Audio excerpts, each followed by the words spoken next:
for no reason. The false claims filed against Howard are nothing short of criminal and almost led to ruining her life.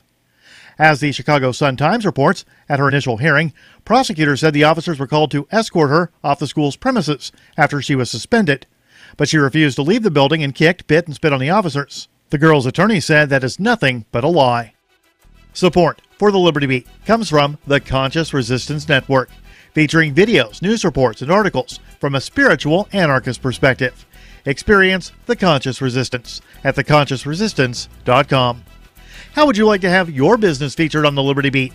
You can. Just send an email to libertybeat@snls.news for details. This is the Liberty Beat, produced in partnership with SNLS News and listeners like you.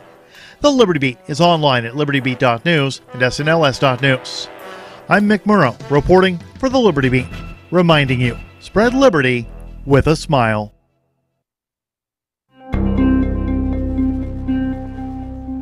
Shortly after being fired from his coding position at a downsizing tech firm, 34-year-old Irvine native Sam Morrison told reporters Monday that he believed he had finally achieved the sort of work-life balance for which he has long strived. Yeah, ever since I got fired, it just seems like my whole entire routine is just clicking.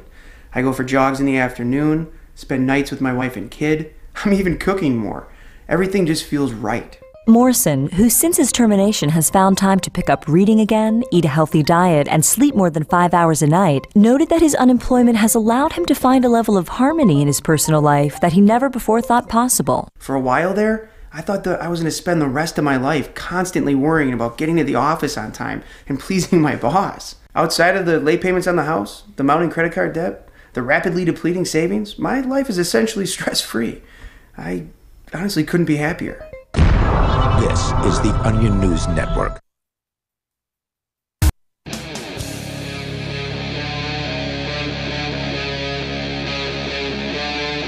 Free Talk Live. Hey, it is Free Talk Live. You may join us here. The toll-free number, if you want to, is 855-450-FREE. We'll talk to you about whatever is on your mind. That's 855-450-3733. We also have the Discord on-air call-in line rooms open and available to you over at discord.lrn.fm. As I say, live Sunday show, and also want to take a moment to welcome a new affiliate. But first, in the studio with you tonight, it's Ian. Richie Rich. And Mark. So we are finally back on in Vermont. It's been a number of years. We used to be on in Vermont a while back. We've been on in Brattleboro. We've been on in Barry. And we, over time... Didn't we have a Rutland station at one point? I don't think so. I think we did. Well... Welcome to News Talk WVMT AM 620 out of Burlington, Vermont. So we're now in the capital. That's a big one. time. Yeah, this is a big station. That is not the capital of Vermont. No? You idiot. Okay. It's what is the capital? Montpelier. Oh, okay. Don't you remember that commercial from was it the late 80s, early 90s? I'm sorry, Vermonters. It's the only reason I know the answer to that. And we live right next door. I live next door in New Hampshire, and I don't even know the capital. I don't think there's any obligation to the capital of a state. It's not. Hopefully that is extraneous information. Yeah. But Burlington is the it's a city. It's the known the metro of the place. It's a big deal. It's a city for Vermont, right? The population's probably less than 15 or 20,000. I don't think there's a whole lot of people up in. I don't know how many people. It probably changes dramatically summer to winter. I'll tell you that much. But. Yeah. I mean, it's a city compared to the Northeast Kingdom. Wasn't Bernie the mayor in Burlington? I believe so. At some point, like in his early political career. Yes, Burlington, Vermont. 42,000. So much fun. Wow, that's much larger than I thought it was. Yeah, when I was there, it was bustling. I thought it was nice size. Yeah, that's big, and it's up north too. The hippies were on the street busking for handouts. That's lovely. Well, It's nice to walk by. I'd hate to live there. But then again, I live in the country. I'm more of so not as country as the Northeast Kingdom, though. They got a big signal, though. They cover actually all of Plattsburgh, New York, and even cut into Canada. Well, are you kidding? It makes it all the way across the lake? Well, yeah, I mean, it's a 6:20 a.m., so it's real low on the dial, so 5,000 watts goes pretty far. Yeah, I'm just saying that. And also, we're on FM there because they've got an FM translator at 96.3 in Colchester. So welcome aboard to all of our new listeners there in Burlington. You guys are listening live in Burlington, so you're welcome to pick up your phone, dial in, bring up whatever you want to discuss. On the way here tonight, another ridiculous ban is possibly going to be happening in California. Richie Rich is with us. You've got that story from... Little shampoo and conditioner bottles. Yeah. We'll get into it. But first, Mark, you've got a story about education. Higher education. Academia. Yeah, there's a lot of conversation going on about healthcare and education right now. With the there's the scandal in the colleges. That's been getting a lot of news. Yep, that's a big deal. But the Democrats are coming to the field, and many of them are basically saying, we're going to give you higher education for free. We're going to give you healthcare for free. Oh, yeah, and we're going to fix global warming. And all those things sound wonderful, except they don't know how to do it. They're going to do it. You just pay for it. Yeah, it's just pay. You just pay for it. The magic government paying machine. When you have an expense, you just pay for it. Well, I mean, taxes will obviously have to go up, but look at Denmark. They're happy as they could possibly be over there. It says right here, see a piece of paper, it says a happiness index. Sure, maybe the people in Denmark are taught to say, you better say you're happy or you're a bad person. I mean, or whatever, but it says they're happy. See, happy, happy, happy. Why aren't you happy for paying for other people's? Don't you want a smart America? Well, this isn't how you get it, ladies and gentlemen. There was a time, as you and I were talking about just before we got on the air, there was a time when identifying when you had a high school diploma, you were a big deal in town. Yep. Really? Well, yeah. Well, if it's a joke, but the Beverly Hillbillies were very proud that Jethro had a 6th grade education. Oh, okay. He was good at figuring and ciphering. Ciphering was the term. My grandpa does not have a high school diploma. And he made it through his whole life? He made it through his whole life, yeah. His was more, if I remember his stories correctly, dropped out to take care of the family. I think it might have been like 6th grade as well. Okay. Because, we're from Hawaii, and it was like the bombing of Pearl Harbor that kind of threw things in disarray. Yeah, sure. Yeah, that'll do it. There's nothing, I'm not here to trumpet not having a high school diploma, nor having a high school diploma. What I would say is having a high school diploma is basically inconsequential to life. That's true. If I was to go back and do it all over again, I likely would continue to get the high school diploma, because what else do you do from 16 to 18? Get a job. Well, it's probably a good idea, but I had a job. Yeah.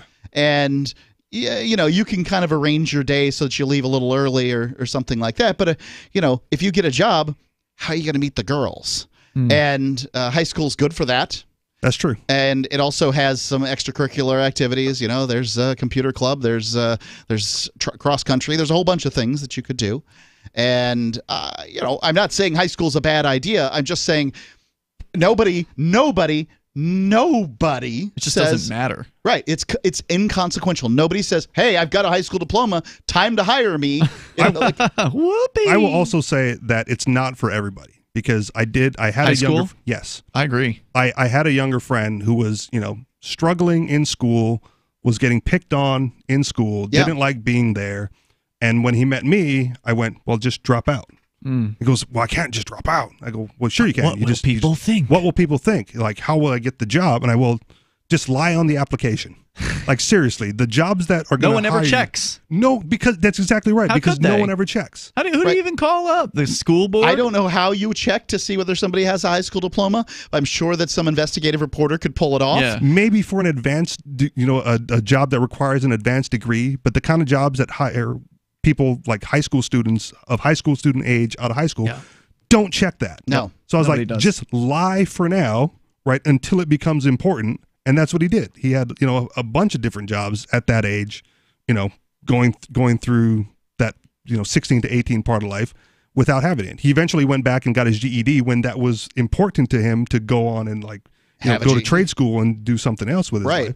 But high school, he was much better off, not going to school and getting picked on all the time. Did he take any of the classes for the GED?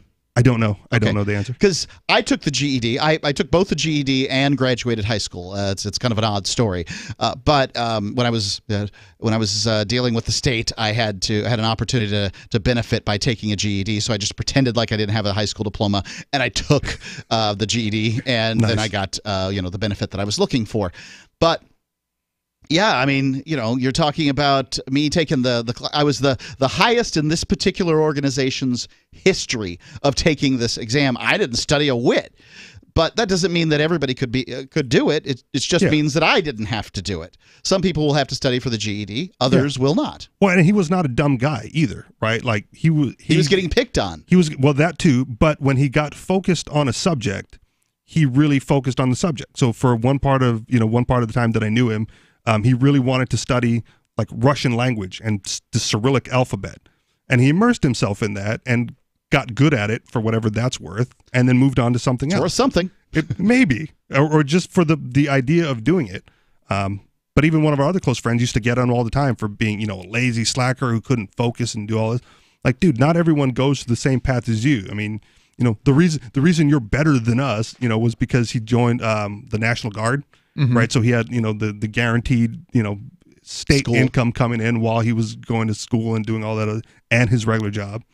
It's just not for everybody. My concern with giving everybody a free bachelor's degree is that some people that basically a bachelor's degree will be meaningless. Right. At everyone will this have point, it isn't particularly meaningful That's to have true. a bachelor's degree, it just in so much as it is just a bachelor's degree. Yes, if you've gone to engineering school for 5 years and you get the engineering version of a bachelor's, that one will fly. If you get some kind of computer science bachelor's, it'll probably get you a starting point. If you've you've got to get a bachelor's to go get your JD as a lawyer.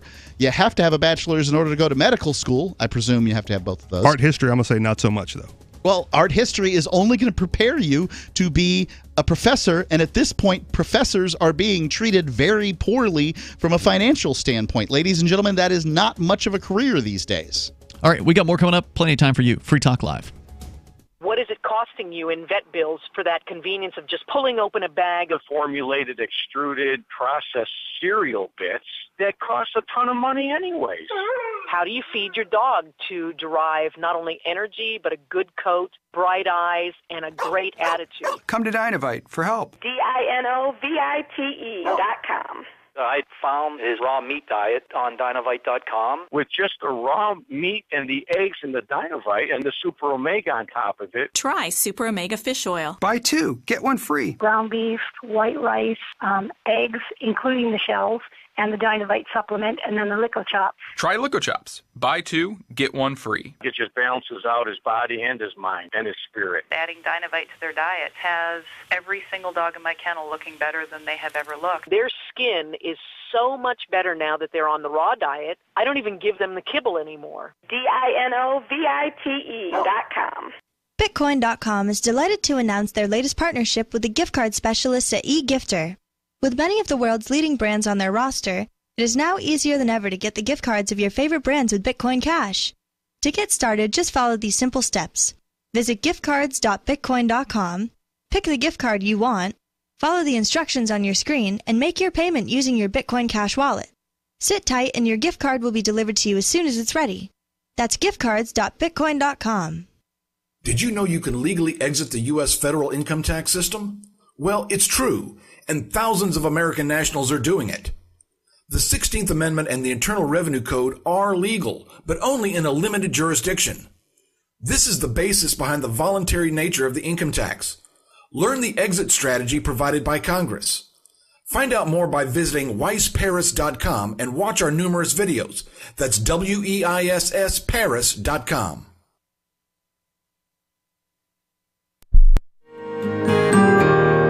So the protection of life, liberty, and property is what the Free State Project is all about. But it's an effort to move 20,000 people who understand. It's about demonstrating to the entire country that, yeah, we can have a free market, a truly free market. Making it just a freer, great place to live.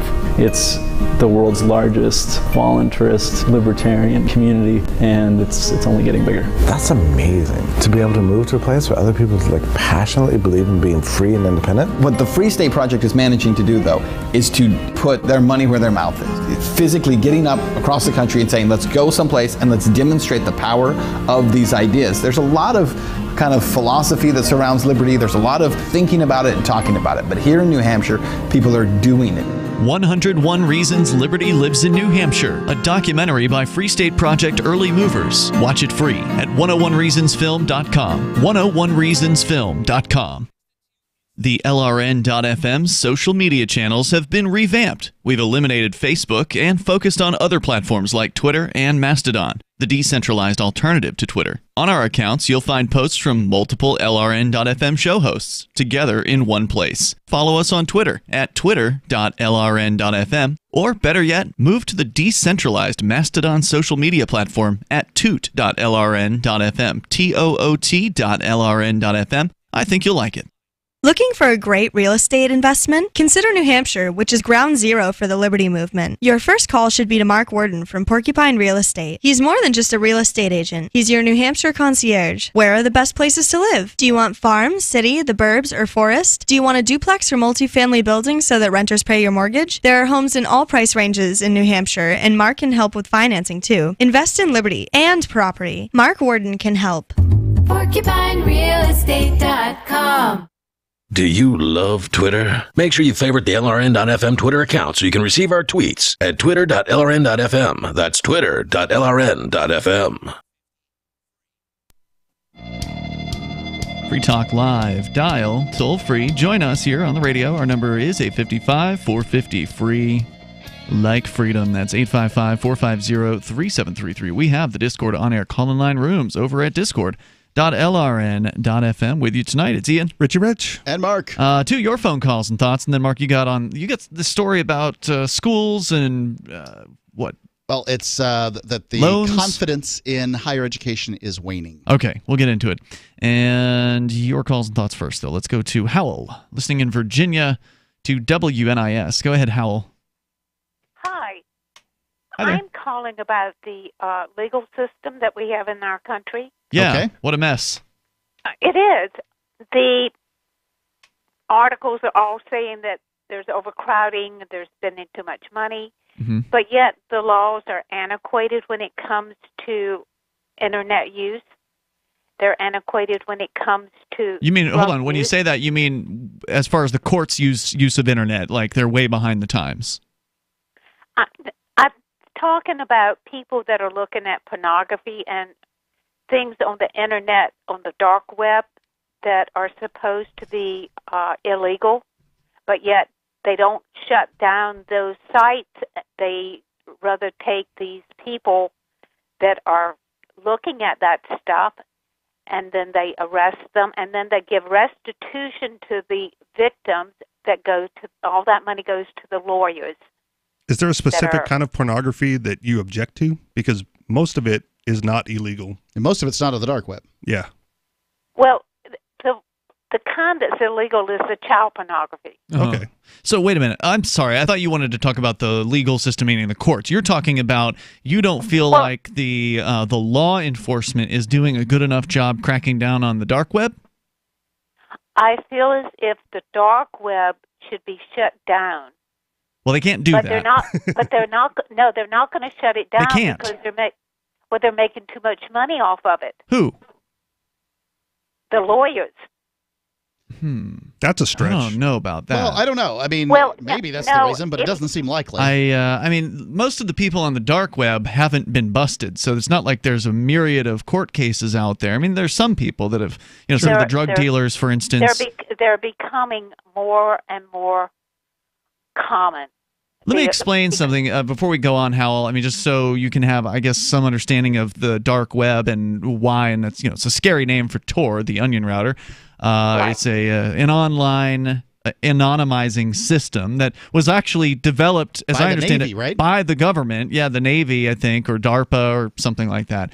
Anyway, the idea is you connect to these servers and these Tor nodes, these underground and dark servers. It's called the onion router because there's like layers, like an onion. You peel back a layer, and then there's another layer, and so to speak. And so that sort of protects. I'm not an engineer, so I can't explain to you exactly how it works. But basically, these different hops and jumps between these sort of anonymized servers essentially obscure the traffic enough to where, unless the government's controlling the hops, unless the government has all the servers in between the user and the ultimate dark web site, then there won't be purportedly any way to track it, although they've cooked up certain things, like they had some sort of a piece of software on the porn site that they were running. They were running a child porn site, the FBI, and they put some kind of software on that site that infected like 1,000 computers around the world. And they did go after some of those people, and they did shut that site down. So I don't know if you're right in that they aren't shutting the sites down. Almost every time, they shut the site down, the only thing was they continued running some of the child porn sites, at least one of them, and I think maybe even more than one, for some amount of time, basically making the FBI the largest distributor of child porn on the planet. Well, and the dark web and the black market is kind of like a hydra what they anyway. did, I mean, the people like Cox and Verizon have warrants for these IPOs. IP addresses, yeah. Mm-hmm. Yeah, and then the people using them don't know that they're being watched until they get the knock on the door. Right. But that's one of my facets. The other facet is our drug laws. They're just, to me, just go ahead and legalize all drugs. And amen. We agree completely. That's okay. The war on drugs is a war on our neighbors. It's a war on our family members, our friends, our coworkers. It's a war against people, and it's a war against people that want to make their own decisions. I mean, I'm not for drug use, but if you're going to use drugs, then let them use it, and then if they realize they have a problem with them, let them get help. Absolutely, sure. And then don't put them in jail. Don't incarcerate them. Well, that's part of the overcrowding that I thought you were initially talking about. Right. Yeah, I can't. It is, it is part of it. It's a huge and, part and of I it. think then we're beginning to realize this through this new legislature that our president has initiated. And finally, I guess some attention is. But the other thing is these crimes that are not. I call them victimless crimes where no one is hurt. These people that commit those so-called crimes or those so-called acts should not be incarcerated. They should be left alone. There should be. Did you always? I'm just curious how. No, not left alone. If it's something that's harming someone, not physically, but say someone is taking fraudulent money usually from the government, then they should pay the money back.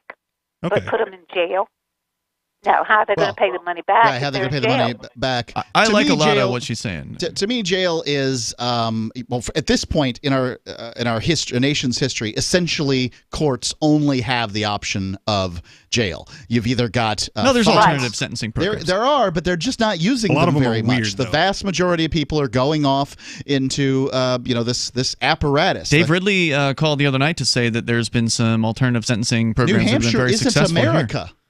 Okay. Well, you said they're not using them, and I'm telling you, some of them are. They're not using them as a percentage very often. Okay. Okay. The vast majority of people sentenced are just sentenced to jail, and jail. I don't know if that's true. I mean, unless you've seen some statistics on that, I don't know if that's if you true. get sentenced to a fine and then don't pay the fine, and then you go to jail for VOP, you might as well have been sentenced to jail. Does it really make a difference? I'm not saying there aren't a bunch of people going to jail for stupid crap. I mean, that's what we are Hell's the most incarcerated nation on the planet with exactly. 5 times. Thank you. Yeah. Thank you. That was another one of my points.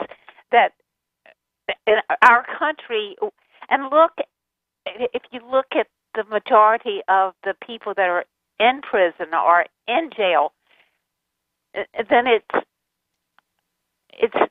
It's not staggering. right. And also, if you include the people who have been to jail, if you include people that have a record, it's a large number of It's the larger population. than several states. Thank you for the call, Howell. I appreciate your thoughts. About the bottom fifth of states. It's larger. The number's larger than that. The bottom fifth combined? Yeah. The amount of Wow. Americans that have been incarcerated, are incarcerated, or have been incarcerated in their lifetime is about the population of New Hampshire.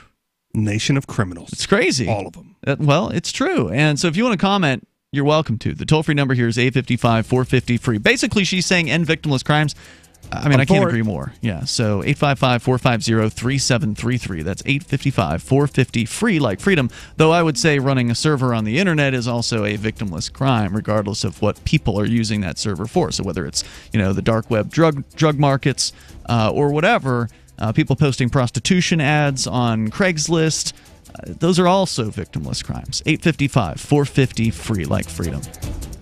Looking for that edge during those intimate moments? We see many ads for enhancement, but the side effects include death. At GCN Team, we should change the Healthy Body, Brain, and Heart Pack to the Healthy Libido Pack. The brain and heart are not the only organs that require a healthy vascular system. For proper blood flow at the right moment, go to GCNteam.com or call 877-878-4203. That's 877-878-4203. That's 877-878-4203. Hunters, anglers, campers, and survivalists. Get back to nature. Expand your horizons with the highest quality, most versatile, unique slingshots and sling bows on the market at slingbow.com. Slingbow products are compact and models start from just $17.98. They're perfect for your bug out bag or storing in your vehicle. Give yourself and your loved ones the excitement and tradition of Slingbow. A new frontier in archery and truly modern twist on this primitive survival tool. Feel the thrill only at slingbow.com. If you're looking for work, it's a process of elimination, and you're trying not to be eliminated. So here's a tip for making the cut, and this might seem subtle, but to the person interviewing you, it's not. There is a world of difference between applicants who convey, "I need a job," and those who simply ooze, "I want to work," especially in these lean times when many you're competing with will seem desperate in "I'll take anything" mode. If you convey specific interest in this job at this company, you will be conspicuous. Thus, the value of going to school on the company you're applying to before the interview. With money and attention so tight now, effective communication skills have never been more important. For more tips for job seekers and everyone else, hit survivalspeech.com. I'm Holland Cook. Are you tired of governments murdering people around the world? Stop using their money. There is an alternative. Bitcoin is a stateless, free market, non-political currency. Bitcoin cannot be inflated or controlled by any government. By using their money, you are helping the state. Stop doing it. You have an incredible alternative available now. Learn it, use it, spread it. Get started with Bitcoin at bitcoin.com. That's bitcoin.com. Did you know we've taken our LRN.FM telephone listen line to a new level with the LRN.FM audio on demand line? Now you can call 712-770-8447 anytime and listen to LRN.FM's live feed. And you can listen to a bunch of our original shows on demand. Long distance fees may apply. Just dial 712-770-8447 and choose from the menu. 712-770-8447. Free Talk Live. When you speak of the federal government, I can tell you a few things about it because I survived 34 years of it before I retired 2 years ago. Ew, and sorry to hear about maintained that. my sanity. Congratulations. Who did you work for? I worked for the Department of Defense. It's a criminal enterprise from top to bottom. There was unethical behavior going on there. There were people doing criminal things. I mean, outright larceny, graft. I could just go on. Yeah, and that's just your bureaucracy. It's the same way everywhere else in every other government department. And I tell you, this is a microcosm. If it's that way where I was, you know the entire federal government's that way from the very top to the very bottom. When we talk to former police officers, they've told us that usually I did that too for about 7 years out there. They've told told us that in their experience, usually the worst rise up through the ranks. Would you say that's accurate from your experience? Absolutely. Free Talk Live, 7 nights a week from 7 to 10 Eastern, live on Liberty Radio Network at LRN.FM. You can put the Liberty Radio Network on the air in your area. Visit broadcast.lrn.fm to learn how. Broadcast.lrn.fm.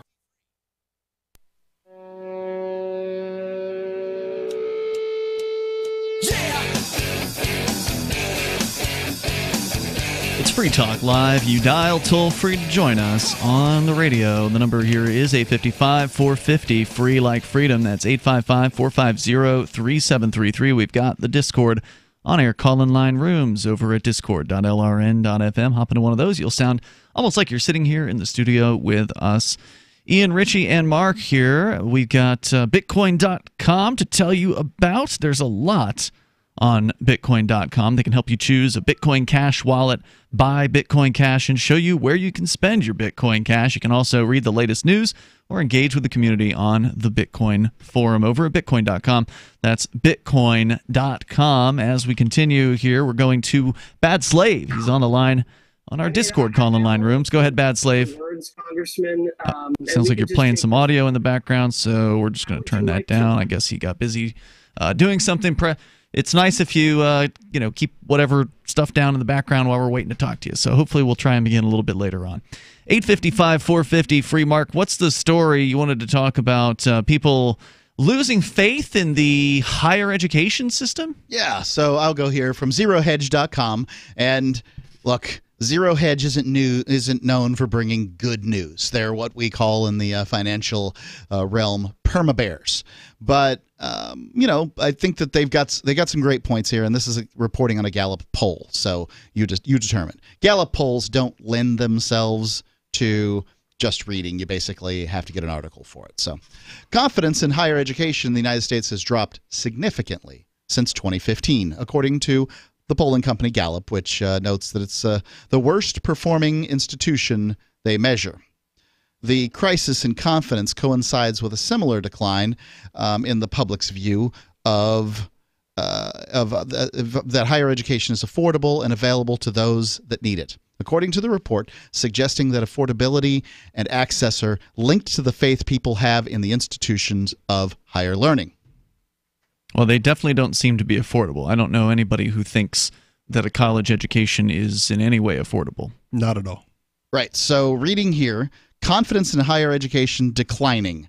U.S. adults, which usually means 18 plus, in 2015, 57% of Americans had confidence in higher education. I was way out by then. 2015, you said? 2015. 57%. Okay.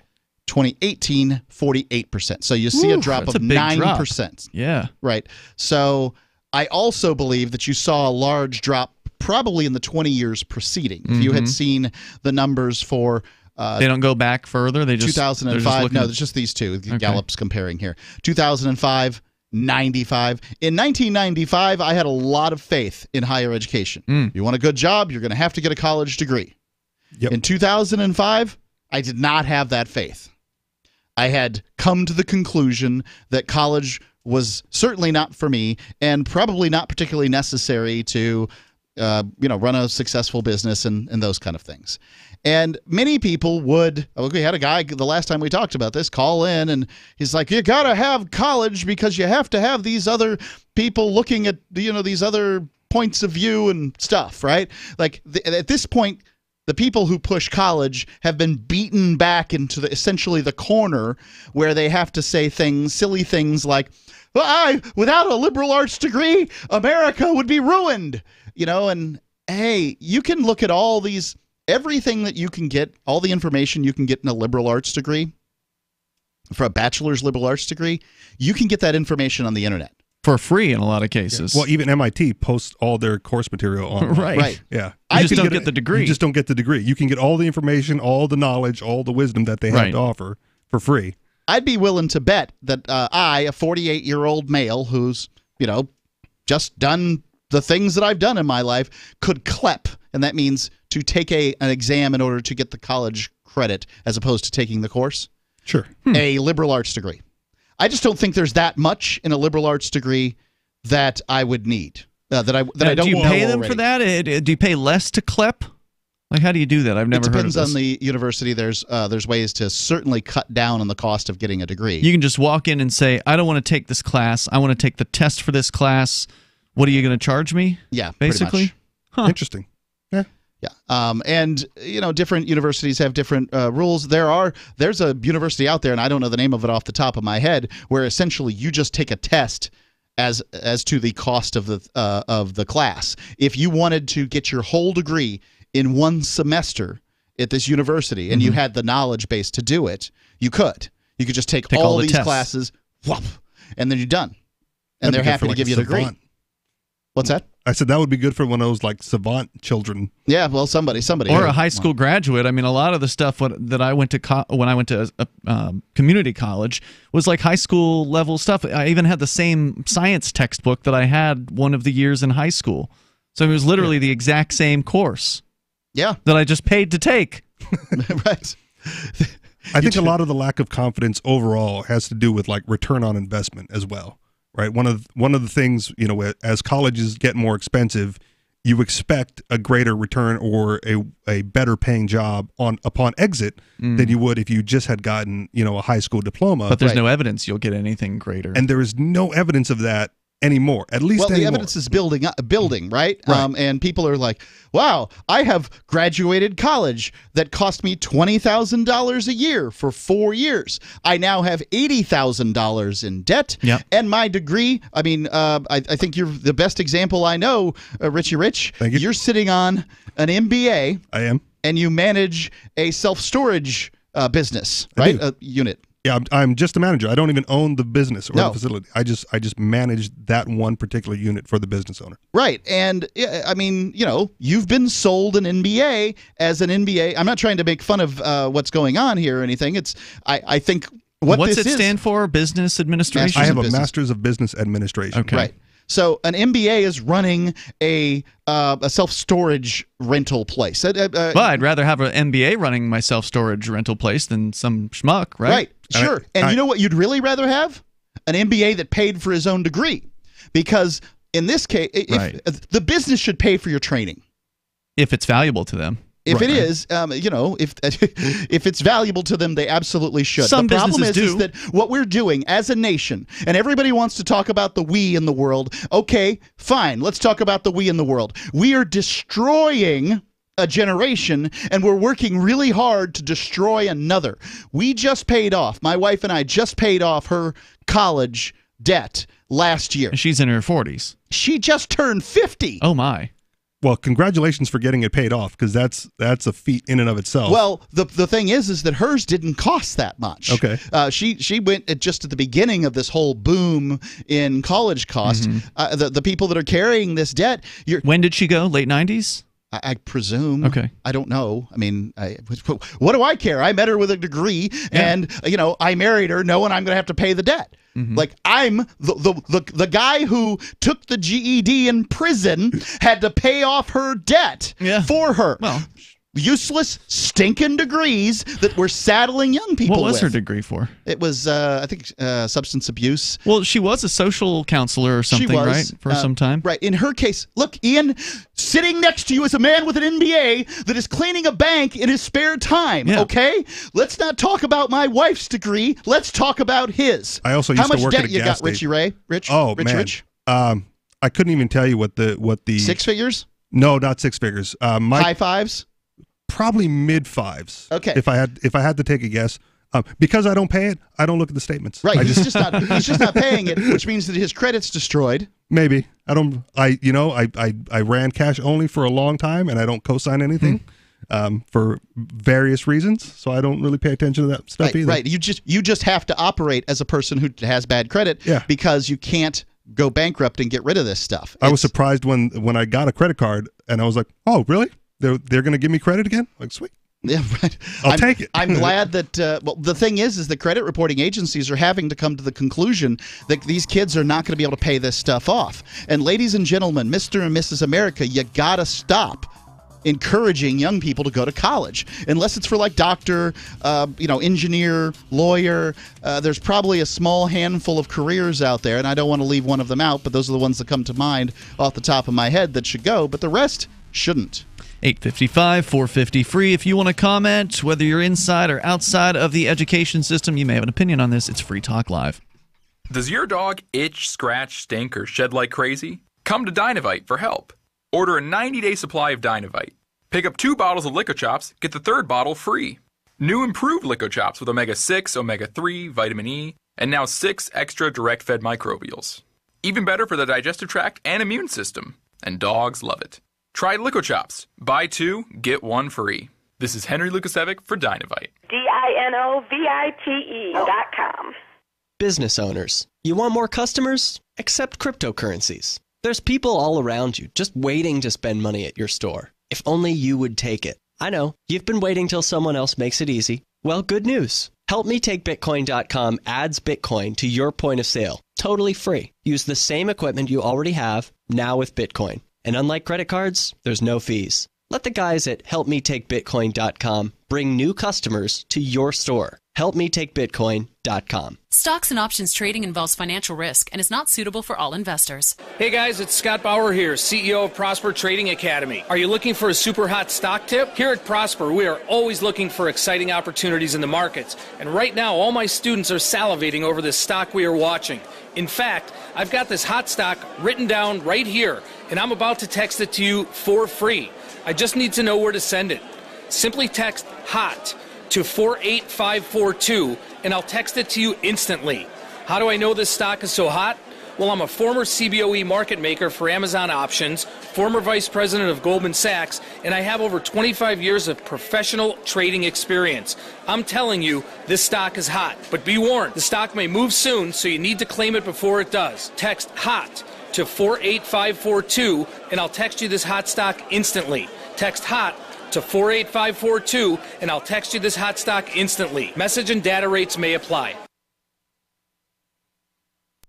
Would you like to hang out with Penn Jillette? He's keynoting Freedom Fest this year. I, for one, am thrilled. Freedom Fest is the largest liberty-oriented gathering in the world. They take a Big Ten approach with libertarians, conservatives, liberals, anarchists, and just open-minded people mingling together to hear real debates, share real solutions, and converse freely. This year's theme is the Wild West, a time of liberty and opportunity, or a time of anarchy and violence. Maybe both. Go to freedomfest.com/FTL and get your tickets now. freedomfest.com/FTL.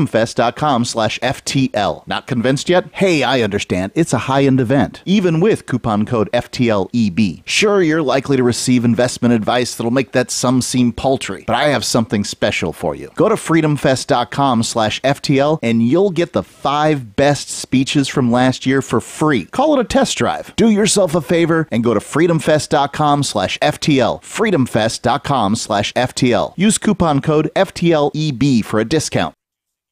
If you want to know the latest about Free Talk Live before we go on the air, all you need to decide is how you want it delivered. It's your choice. Visit news.freetalklive.com. You can get emailed announcements and participate in contests via our email updates list. Plus, we have a Twitter account that you can follow and a Facebook page where you can become a fan. So visit news.freetalklive.com to get news about Free Talk Live as soon as it's announced and the way you want it delivered at news.freetalklive.com. That's news.freetalklive.com. So you've signed the Shire Society Declaration and are planning your move to New Hampshire to be around more liberty-oriented people. Next, sign up for the Shire Society Forum at forum.shiresociety.com. There are a bunch of people there who are already in the Shire, and they want to meet you. If you're already in the Shire physically, you should also come by the forums. Remember, not everyone uses Facebook. New people are signing up for the Shire Society Forum every month, so drop in and say hello at forum.shiresociety.com. Help get LRN.FM into more ears. Visit promote.lrn.fm for a free bumper sticker, flyers, banners, graphics, and more. Promote.lrn.fm.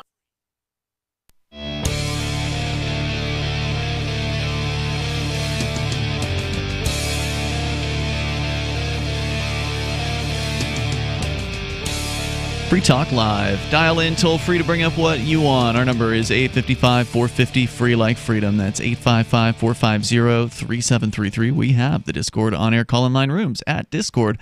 lrn.fm. Hop into one of those. We'll get you on the air, and you'll sound almost like you're in the studio with us. It's Ian, Richie Rich, and Mark. Thank you to Edwardian, who is a Free Talk Live Silver Amplifier. That means that Edwardian is giving $5 a month to Free Talk Live's AMP program. AMP stands for Advertise, Market, and Promote.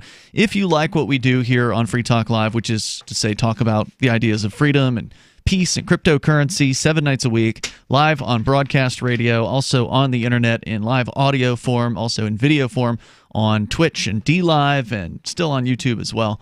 If you appreciate the fact that we're here doing all of that for freedom, then please sign up for the AMP program like Edwardian did. Go to amp.freetalklive.com, ampamp.freetalklive.com, and you can sign up with PayPal, credit card, or Bitcoin BTC. It's amp.freetalklive.com. And yes, you get some cool perks, and it helps us get on more radio stations like WVMT there in Vermont and Burlington that came on. Officially, they came on last week, but I always like to give a week to make sure everything's working smoothly, and then we welcome our new listeners. So welcome aboard if you're new to the show, whether you're watching us online. Again, we're brand new on the DLive platform at dlive.lrn.fm, although we are currently still relegated to the mature category. Hopefully we'll get out from the mature dungeon here. Earlier today, the DLive thing went pretty big time. They survived their stress test because the PewDiePie, the #1 YouTube channel in the world, they managed to poach him for his live streams. And that was impressive. It is. And that's why we came on. Like, well, they got PewDiePie. Well, we should probably be there too. And so we came on several days ago, and it's been a pretty good experience so far, except somebody seems to have tagged... the early adopter package. Yeah, somebody seems to have tagged our streams as mature, and we can't untag them. We can't turn it off. Why is that a negative? Shouldn't be a mature stream be like a higher class stream? Like this is mature content. Yeah, the problem is it keeps you off the front page. I know. So that's the negative. The goal is to reach people. And when we were on the front page, we were getting a couple hundred people viewing the stream. No, we never had that many. We had 200. No. I guess the implication is that the rest of it's the immature stream. No, maybe we had like 20 to 30 or something like that. 40. I think we peaked at 40 at one point. Okay. But no, we have 200 followers, Mark.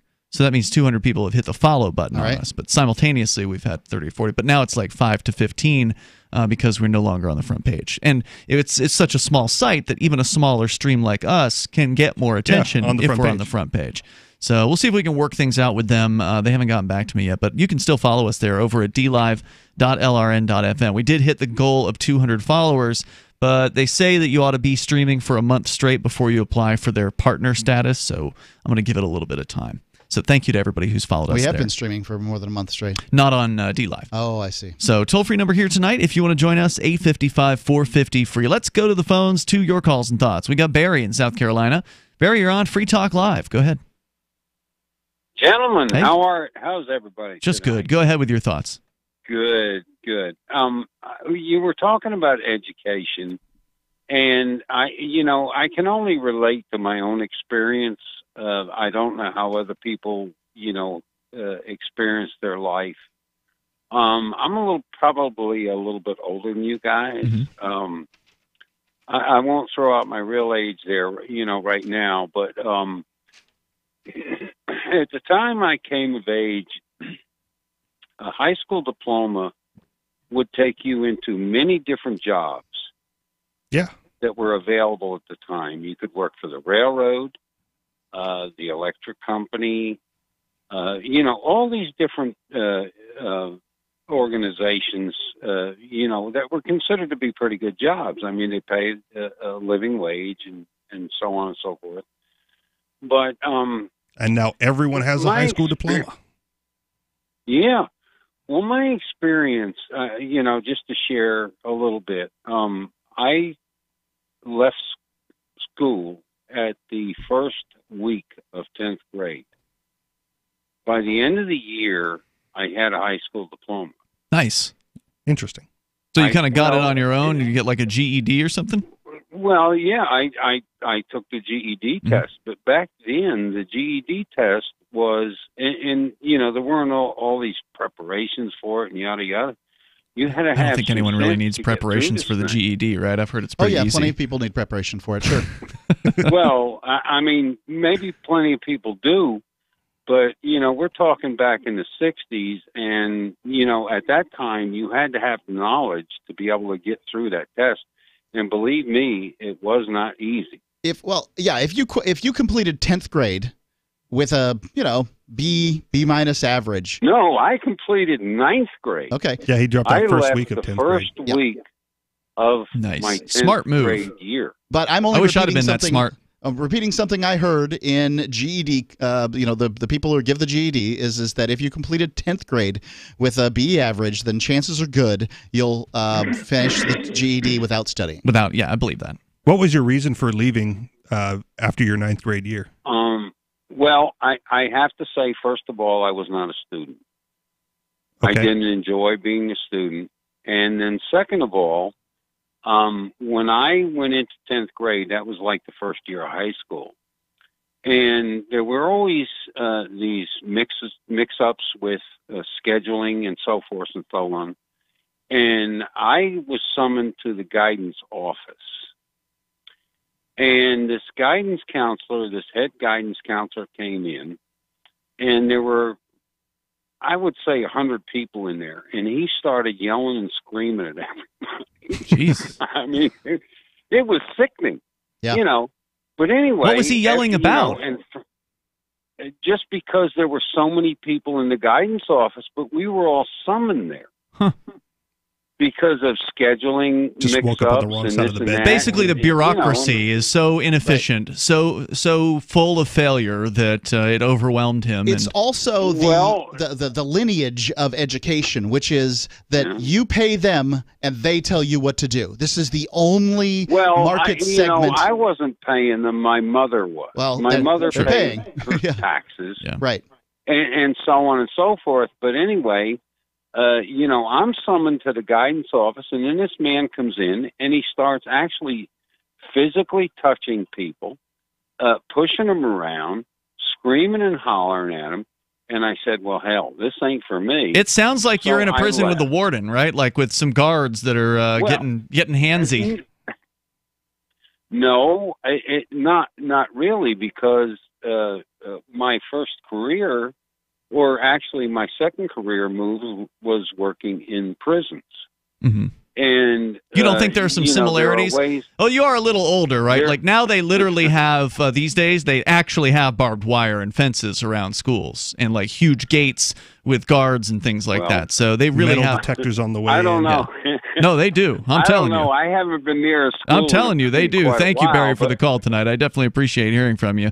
The toll-free number is 855-450-FREE. Yeah, I mean, we can all hearken back to the days when we were in school. It sounds like they still sucked when Barry was in school, and they haven't gotten any better since then. If anything, it's even worse now over the decades. It just gets worse and worse for these kids. I saw pictures posted of the school I went to down in Sarasota, Florida, where it used to be a very open campus. Like there was no hallways. It was just these sort of buildings, these sort of pods that outbuildings, were connected via not hallways, but just sort of covered walkways, basically. And they now have gates, like huge metal gates that block off the entrances to the school. So if you don't have permission to be there, you can't get in, and that also means you can't get out if you just want to leave. Because back when I went to this school, if you wanted to walk off the campus, you just walked off the campus. There was no problem. That was a senior privilege in my high school. Right. The ability to you could leave go during grab your free lunch at period. McDonald's or Chick-fil-A or something like that. Yeah, they did away with that senior privilege when I was in high school. That was really the time they had done away with it. They still the had problem that for was us. is that they couldn't funnel the people in, and there weren't enough fast food restaurants nearby. The restaurants couldn't get you a meal in a half an hour. And then get you out of the parking lot and into the parking lot in that amount of time. You're talking about 1,500 students, probably 200 or 300 of them are seniors. If they all want to run out to McDonald's, they've got to go, I don't know, couple miles, to go there, and then everybody's in the drive-through at the same time, and it just didn't that's work when you out. scheduled your 2 free periods back to back. Well, yes. We gave us 2 free periods. Really? Oh, okay. Well, the That high school wasn't a I thing. went to had 8 total periods, and in order to graduate, you had to take a minimum of like 6 classes per year. I see. So you had 2 free. The toll-free number here is 855-450-FREE. You can share your thoughts with Education Today. Do you still respect it? Is it still something that you think is valuable? In most cases, 855-450 free like freedom. We got hour number 2 on the way. You can join us. Take control of the airwaves. Plus, a potential ban on those little shampoo bottles that you get in hotels. California. Coming up soon. It's Free Talk Live. It's been said, any society is only 3 missed meals away from chaos. Those times may be near. Think about it. Our country faces multiple terrorist threats and aggressions from Russia and North Korea. Social unrest and violent marches yet again may lead to looting of stores and city shutdowns. And our crumbling infrastructure leaves our power grid vulnerable to long-term outages from a single cyber attack. When the chaos from any one of these threats arises, the government knows it can't provide during a widespread national emergency. That's why you need your own plan for self-reliance. That's where My Patriot Supply comes in. Get a 4-week survival food supply for only $99. That includes breakfast, lunches, and dinners. Order online at preparewithgcn.com. $99 for 4 weeks of survival food that tastes like homemade cooking and lasts up to 25 years. From My Patriot Supply. Get your kits today at preparewithgcn.com. Free shipping is included. Preparewithgcn.com. The new 4th edition of Healing Our World, The Compassion of Libertarianism, will take your understanding of liberty to a deeper level and has over 1,300 updated references, new cartoons, and a foreword by Dr. Ron Paul. With discounts for multiple book purchases, the 4th edition of Healing Our World is a great gift for the liberals, pragmatists, environmentalists, and Christians in your life who think libertarianism is cold-hearted. Get yours today at healing.freetalklive.com and use promo code FTL for a $5 discount. Some of you asked, and now we've delivered. LRN.FM's live Keene, New Hampshire studio shows are now streamed in HD on Twitch. Visit our channel at twitch.lrn.fm and give it a follow. If you have Amazon Prime, you get 1 free subscription on Twitch. If you use it on our channel, Twitch will give LRN.FM a monthly piece of your Prime subscription cost. So please watch, follow, share, and subscribe to twitch.lrn.fm. That's twitch.lrn.fm. You're listening to the live edition of Free Talk Live. Hour number 2 is next after the news here on the Liberty Radio Network at LRN.FM. This is the Liberty Beat, your daily source for liberty news and activist updates. Produced in partnership with SNLS News and listeners like you. Online at libertybeat.news and snls.news. I'm Mick Murrow, reporting for the weekend edition of the Liberty Beat. Gold is trading at $1,293, silver at $15.02, and Bitcoin is trading around $5,069. Today's prices are brought to you by InnoScale. Take off with Managed Cloud. Looking for a safe, secure way to store your important files online? Let InnoScale handle it for you. Their high-availability cloud servers are the perfect solution for clients needing 1 or more secure, scalable servers with built-in hardware failover protection. For details, see them online at InnoScale.net. Free Julian Assange and Chelsea Manning. Free Julian Assange. Demonstrators gathered Thursday, just hours after the arrest of WikiLeaks publisher Julian Assange by UK authorities, outside of the British Embassy in Washington, D.C., to denounce the unprecedented affront to freedom of the press. Protesters also took the opportunity to highlight the injustice of the jailing of Chelsea Manning over her refusal to testify against Assange. Anti-war groups Code Pink, Answer Coalition, and Popular Resistance, in addition to a handful of unaffiliated activists and sympathetic reporters, took turns giving speeches in support of Assange and his publishing record. The anti-media reports that anti-war groups Code Pink, Answer Coalition, and Popular Resistance, in addition to a handful of unaffiliated activists and sympathetic reporters, took turns giving speeches in support of Assange and his publishing record.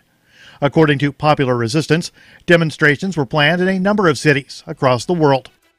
The Liberty Beat is sponsored in part by Brave Botanicals, high-quality kratom and CBD at reasonable prices, with excellent customer service.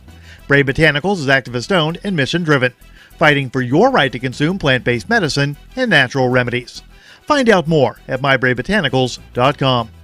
And right now, Liberty Beat listeners can save 10% by using promo code SNLS at checkout. This is the latest edition of the Liberty Beat. Find us online at libertybeat.news and snls.news. Your news now continues. The United States pressured the United Nations to recognize self-proclaimed interim president Juan Guaido during a Security Council meeting held Wednesday. The anti-media reports that U.S. Vice President Mike Pence told the UNSC that the time has come for the UN to recognize Guaido as Venezuela's legitimate president and accept the latter's representative to the world body. He added that the U.S. would circulate a resolution to this effect, but offered no details on his timetable. A previous U.S. resolution at the UNSC was vetoed by Russia and China on February 28th. Pence went on to reiterate the warning that all options are on the table to oust the Maduro government. He said, "This is our neighborhood," and called on Russia to cease its support to the Maduro government. Venezuela's U.S. representative, Samuel Moncada, slammed what he called a clear move to undermine Venezuela's rights, adding that his legitimacy depended on UN recognition and not on the declarations of the U.S. Vice President. An utterly horrifying video, taken from Marshall High School surveillance cameras in January, has been released, showing a massive Chicago cop shove a girl down a flight of stairs, punch her in the face, taser her multiple times, and stomp on her head. The Free Thought Project reports that in January, when the incident originally happened, the officer claimed the girl initiated violence against him, and that he had no other choice but to take her out. Now that the entire video has been released, we see the claim is not true. The victim is 16-year-old Nigma Howard. She has since filed a lawsuit after the two cops savagely beat her for no reason. The false claims filed against Howard are nothing short of criminal and almost led to ruining her life. As the Chicago Sun-Times reports, at her initial hearing, prosecutors said the officers were called to escort her off the school's premises after she was suspended. But she refused to leave the building and kicked, bit, and spit on the officers. The girl's attorney said that is nothing but a lie. Support for the Liberty Beat comes from the Conscious Resistance Network, featuring videos, news reports, and articles from a spiritual anarchist perspective. Experience the Conscious Resistance at theconsciousresistance.com. How would you like to have your business featured on the Liberty Beat? You can. Just send an email to libertybeat@snls.news for details. This is the Liberty Beat, produced in partnership with SNLS News and listeners like you. The Liberty Beat is online at libertybeat.news and snls.news. I'm Mick Murrow, reporting for the Liberty Beat, reminding you, spread liberty with a smile. The NFL announces a new zero-tolerance policy on videotaped domestic violence. A puzzled nation can remember the name Ferguson, but is not sure from where. And a man wearing an M&M jacket is apparently made in God's image. This is the Onion Week in Review. Tech giant Apple unveiled a brief, fleeting moment of excitement to the general public. The short-lived, ephemeral sense of wonder was released in front of an exclusive group of reporters and industry insiders at Apple's Silicon Valley headquarters. Apple really made us wait, but this rapidly diminishing glimmer pleasure was totally worth it. It was 100% better than any other temporary joys I've ever experienced. And in this week's local news, an uneasy détente forms between a man sitting on a patio and a bee. In other news, a poll finds 80% of Americans would get in a vehicle with a stranger for a chance at a new life. Bank of America introduces a new $50 underdraft fee, and the nation's huggers announce plans for you to get over here. This is the Onion News Network.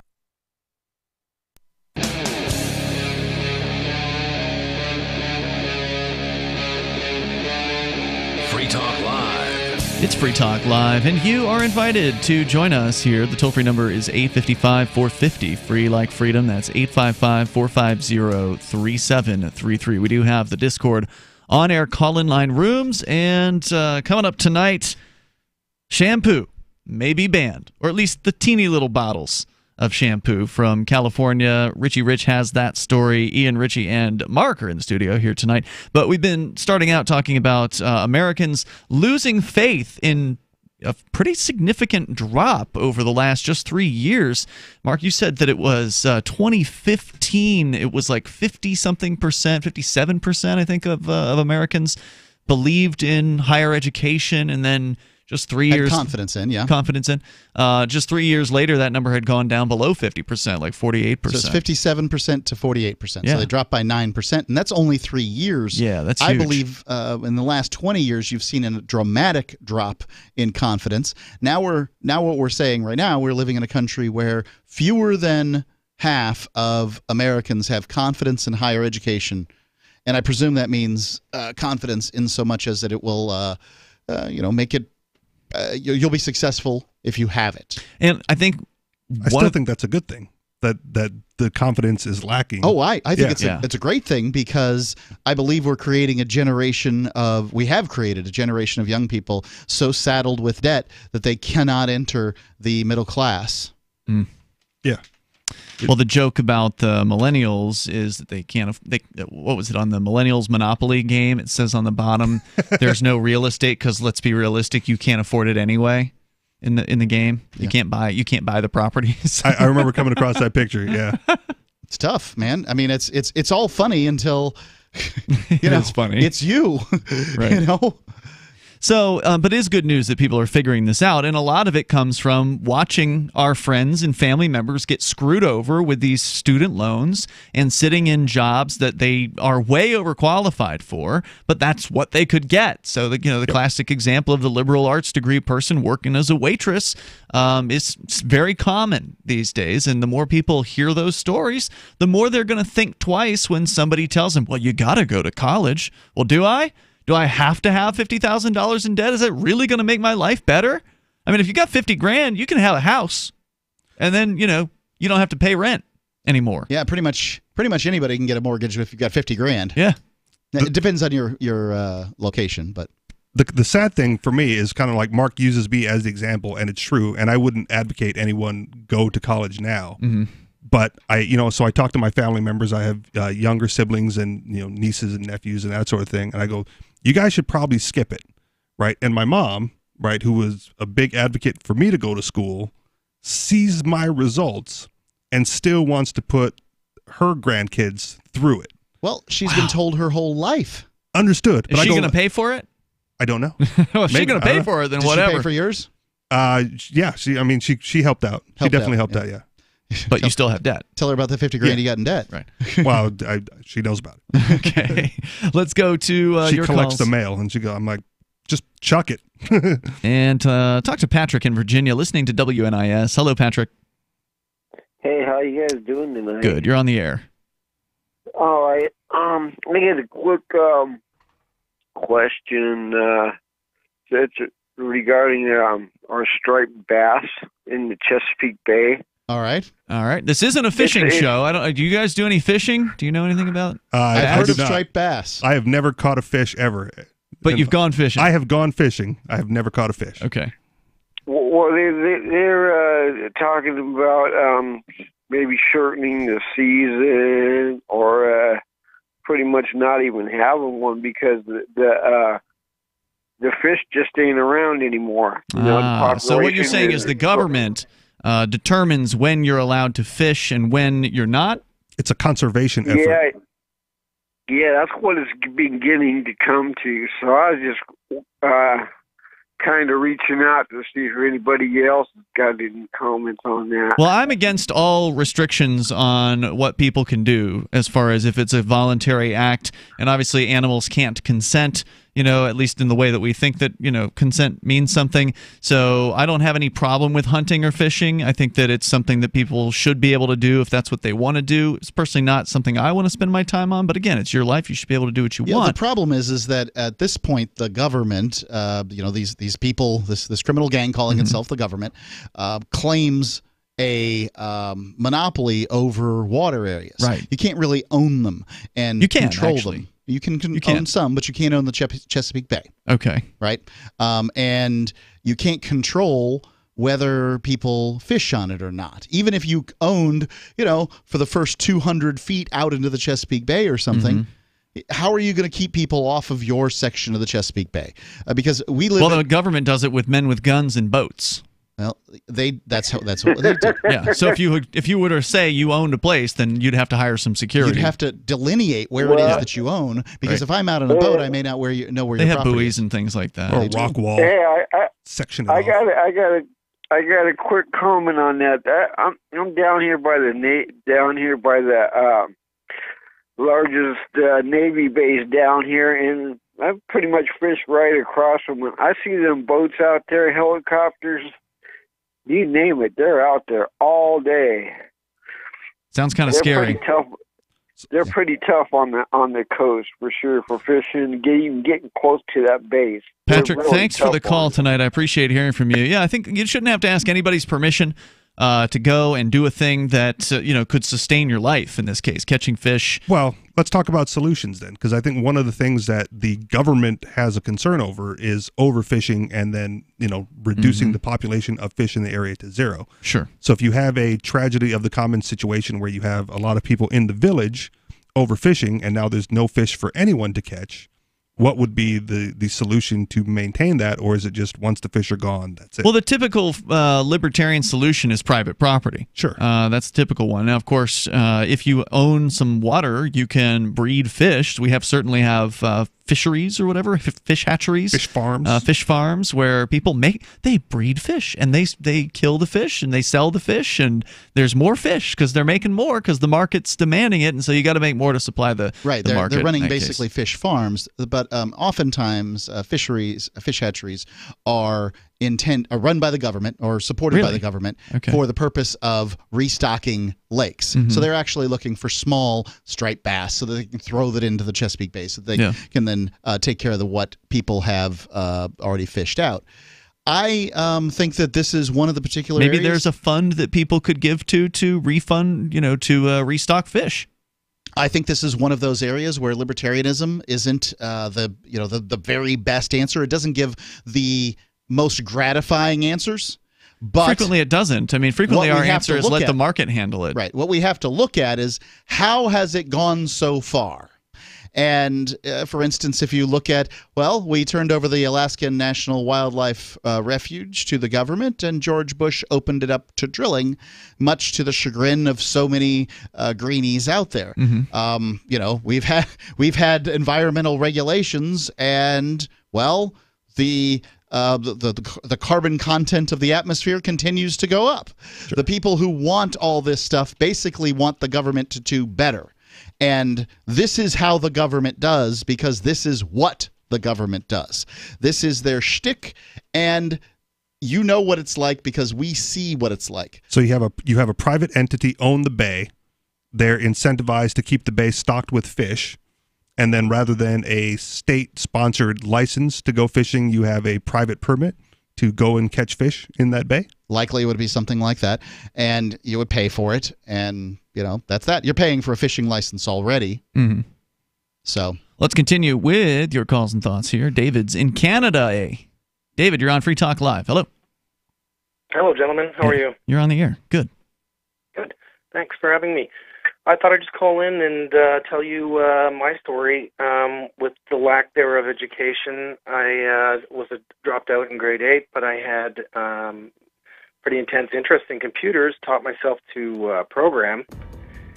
And Excellent. By the time I was about 19, I developed a financial website that went pretty viral. Really? And I sold it. And to a that company sounds in like a Chicago. cool story. Hang on. We can continue with David's story.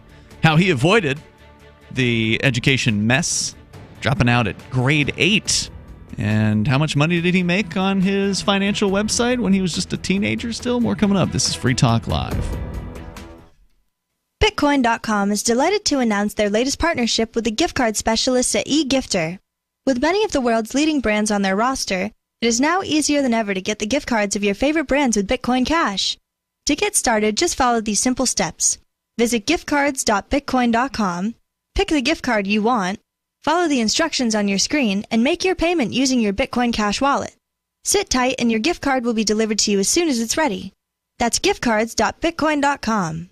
Would you like to hang out with Penn Jillette? He's keynoting Freedom Fest this year. I, for one, am thrilled. Freedom Fest is the largest liberty-oriented gathering in the world. They take a Big Ten approach with libertarians, conservatives, liberals, anarchists, capitalists, and just open-minded people mingling together to hear real debates, share real solutions, and converse freely. This year's theme is the Wild West, a time of liberty and opportunity, or a time of anarchy and violence. Maybe both. Go to freedomfest.com/FTL and get your tickets now. now. freedomfest.com/FTL. Not convinced yet? Hey, I understand. It's a high-end event, even with coupon code FTLEB. Sure, you're likely to receive investment advice that'll make that sum seem paltry, but I have something special for you. Go to freedomfest.com/FTL and you'll get the 5 best speeches from last year for free. Call it a test drive. Do yourself a favor and go to freedomfest.com/FTL. freedomfest.com/FTL. Use coupon code FTLEB for a discount. I want to tell you about my favorite cryptocurrency wallet, Edge Wallet, at edge.app. Edge is the wallet I use more than any other, and that was true long before Edge Wallet became a sponsor of Free Talk Live. Edge Wallet allows you to buy, sell, trade, and securely hold your cryptocurrencies, including Bitcoin, Ethereum, tokens, Monero, Ripple, Dash, Bitcoin Cash, and more. It's available for both Android and iOS, and you can download it via the Play or App Store or via Edge Wallet's website, edge.app. Secure your freedom with Edge Wallet. Is spreading the message of liberty, cryptocurrency, and peace around the globe worth $2 per month to you? As you may already know, in addition to our internet feed, LRN.FM broadcasts on free-to-air satellite across North and Central America, as well as Sub-Saharan Africa. And we've been available on satellite for free 24/7 since 2010. The LRN.FM free-to-air satellite signal is reaching some of the most oppressive regimes in the world, and there's no doubt our ideas are making an impact. You can learn more about the channel's impact by watching the 3-minute video at fund.lrn.fm. If you'd like to help free minds globally with our ideas of liberty, cryptocurrency, and peace, you can donate as little as $2 per month via fund.lrn.fm. You can help us continue and expand our satellite broadcast to multiple continents. Visit fund.lrn.fm today, and thank you for your help. Don't forget to share the link on social media. That's fund.lrn.fm. So you've heard all 3 hours of the latest episode of Free Talk Live, and you're still hungry for liberty-oriented audio content? Did you know that we have another 24/7 audio stream at LRN.FM? The Liberty Radio Network airs the latest episodes of some of the best liberty-oriented podcasts on the internet around the clock. In addition to recorded content, you'll also hear live shows like Free Talk Live, originating from our Keene, New Hampshire studio. So listen anytime at LRN.FM. That's LRN.FM. Cell 411 is a free app for Android and iOS that replaces government-controlled 911. Cell 411 allows you to preset a group of friends or private organizations to show up at any emergency. Cell 411 is a nightmare for the state because it proves their so-called services aren't needed. Cell 411 has had thousands of installs, and of course it's covered by the BIPCOT no government license. Cell 411 because your friends won't shoot you when you're in trouble. Without the government, who would build the emergency services? You and Cell 411. Get it today at getcell411.com. Some of our live shows are streamed in HD on Twitch. Please follow and share at twitch.lrn.fm. That's twitch.lrn.fm. It's Free Talk Live. Live Sunday edition of the show. You may dial in toll-free here. Our number is 855-450-FREE. That's 855-450-3733. Are you an individual who rejects the initiation of force and agrees to abide by the ethics of the non-aggression principle? If so, you belong over at liberty.menu. It's a tool for the liberty community, whether you're a libertarian or a voluntarist or liberty-loving anarchist. It is a directory for your events, businesses, and digital content that you create, the things that you're involved in, that you want other people to know about. You can rate, you can review, and there's even a social networking aspect as well. So head over to liberty.menu and put the thing that you do up there so other people know about it, unless you don't want anyone to know what you do. If you're a liberty-minded person, go to liberty.menu. That's liberty.menu, and you can use code FTL like Free Talk Live to get the special Free Talk Live listener badge, and it is free to list things on liberty.menu. Let's continue here. David is still with us in Canada. So, David, you were telling us your story when it comes to the education scam, which I think for the most part it's a scam against people. But you said you wisely dropped out of school at age, what was you said, eighth grade in Canada? About how old are you in 8th grade in Canada? You are 14. Okay. So dropping out right at around when people would start what they call high school here in the United States. And you taught yourself programming because all the resources you need for that are online or in books you can easily access by buying them on Amazon or going to the bookstore.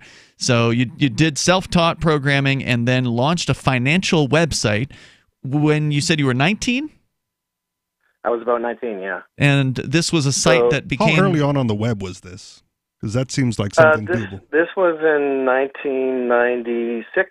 Okay, so early. Just at the beginning of the bubble, yeah. And you sold it when? Did you sell it? There wasn't a whole lot of financial websites out by then, you know? How long did you run it? So you launched it when you were 19. For how long did you run the site before you sold it? It was only about 6 months. Wow. Nice. And somebody found it on the internet, and it became really popular, and they made me an offer, which to me at the time was a lot of money. Did they know your age at the time? No, they had no clue. But I'll tell you, 2 weeks later, after they purchased the website, they called me back up, and they said, hey, we want you to come work for us and help us set up our internet company, because everything was still in its infancy. And so I flew out. They flew me out to look around and meet and greet and all that kind of stuff, and I accepted the job, and I flew back home, and I threw all my stuff in the storage and grabbed a bag and flew back, and I worked there for 3.5 years, and Sweet. I was fortunate enough to get to travel the world, all over Europe, consulting with this group. Would we know the name of that company, or is that... Yeah, I can't really disclose that. That's fine. But, That's fine. Can you say how much they paid for it? Yeah, I'll tell you, it's kind of a funny story in itself, because I only got $4,000 for it, which I thought was a lot of money at the time. Well, for a it turned out, 19-year-old in 1996. 96, yeah. Yeah. And so as it turned out, though, they had sold the site that I sold them for $400,000 to another buyer. Wow. It's all about who you know. Well, they also got paid your paycheck I didn't the whole have time. a network or anything. Yeah. Right. Well, yeah, you got to work for them, so that was cool. It's part of the pay. Yeah. And got then paid the in learning lesson exposure. I got from that was immense, and I learned all about the markets, the stock market, and all that kind of stuff, and really got to hone my craft and apply it to developing more financial technologies, which led to me starting a company, and that company went public, and by the time I was 25, I was the CEO of a publicly traded company with a $50 million market cap. Nice. Damn. I love So that stories. was pretty exciting, Yeah. right? And then the bubble popped, Yep. right? Like in 2001 approximately, and everything went down the drain, and then had to, pick myself up and start again. Mm-hmm. And I'm 45 now, and since then I've been the CEO of publicly traded companies ever since. Without a single day of a high school level education. Absolutely incredible story. So would you recommend that people, for the most part, stay out of higher education? Well, I think you have to have an interest like I did. In my case, might be a bit of an anomaly, but you have to have an interest. You have to have something and be self-motivated. Sure. And read a lot and, have if you're not motivated, a degree isn't going to help you either way, right? Like if you have no motivation, if your goal is to, hang around your PJs all day and play video games, then, most people have some kind of motivation that they can find within themselves. They just have to find it. Mm-hmm. Yeah. And, it takes getting out there and figuring things out. It's the rare person that's able to say while they're sitting in middle school, this is what I want to do with my life, right? And then focus themselves towards How would they know? that. They've never had the chance to explore. That's part of it. That is part of it, because I'm sure there's a lot of younger kids with a lot of peculiar interests that don't get fostered or developed to its fullest potential. Right. Well, when you're in middle school, the only alternative classes you can choose, right, because there's the ones you have to take. There's the math, the English, the history, those things. The only alternatives, at least when I was in middle school, and I was in the so-called gifted school, was you could take computer, you can take music, and you can take art and physical education, right? Like, that was it. You decide. That's not really you're not expanding your horizons. Well, they had a computer class. Okay.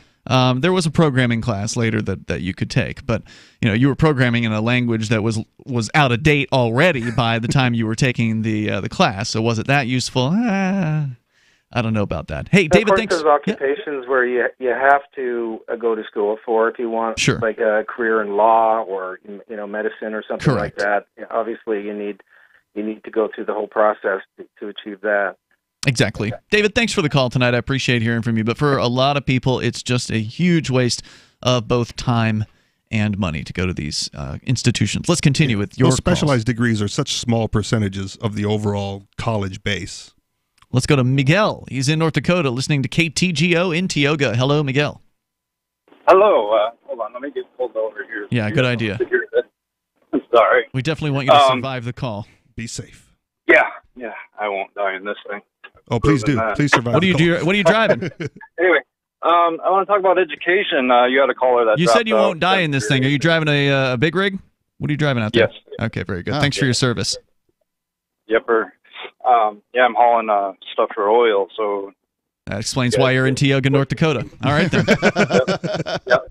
So I dropped out of high school as well in maybe second week of 10th grade. My mom wasn't too happy about it, but she supported me. And I was 15 and making like $600 a week anyway, so I didn't care. I didn't think I needed education. And my wife, she's got 2 degrees, and one of them is in education. And education doesn't pay very well unless you're up here in North Dakota. It pays pretty well. But what I'm worried about is what our kids are being taught in school these days. Sure. They have, a drag queen reading hour and stuff like that. And that one got in trouble. Didn't that one get in trouble for? I hope so. Like I didn't follow it because it infuriated me. Ladies dressing boys in dresses at school. And like, to me, that's the least offensive thing that they do in these government schools. The most offensive thing is teaching the kids that government is good and that government is beneficial, that we need to have the state. But if you want, stand by, Miguel. We can continue here with your calls and thoughts. We've got people talking about education. Was it worthwhile to go to college for you? For a lot of people, the answer is a big no. The toll-free number is 855-450-FREE. If you want to join the discussion, that's 855-450-3733. Plus, potential ban on those little shampoo bottles in hotels. That's on the way here tonight on Free Talk Live.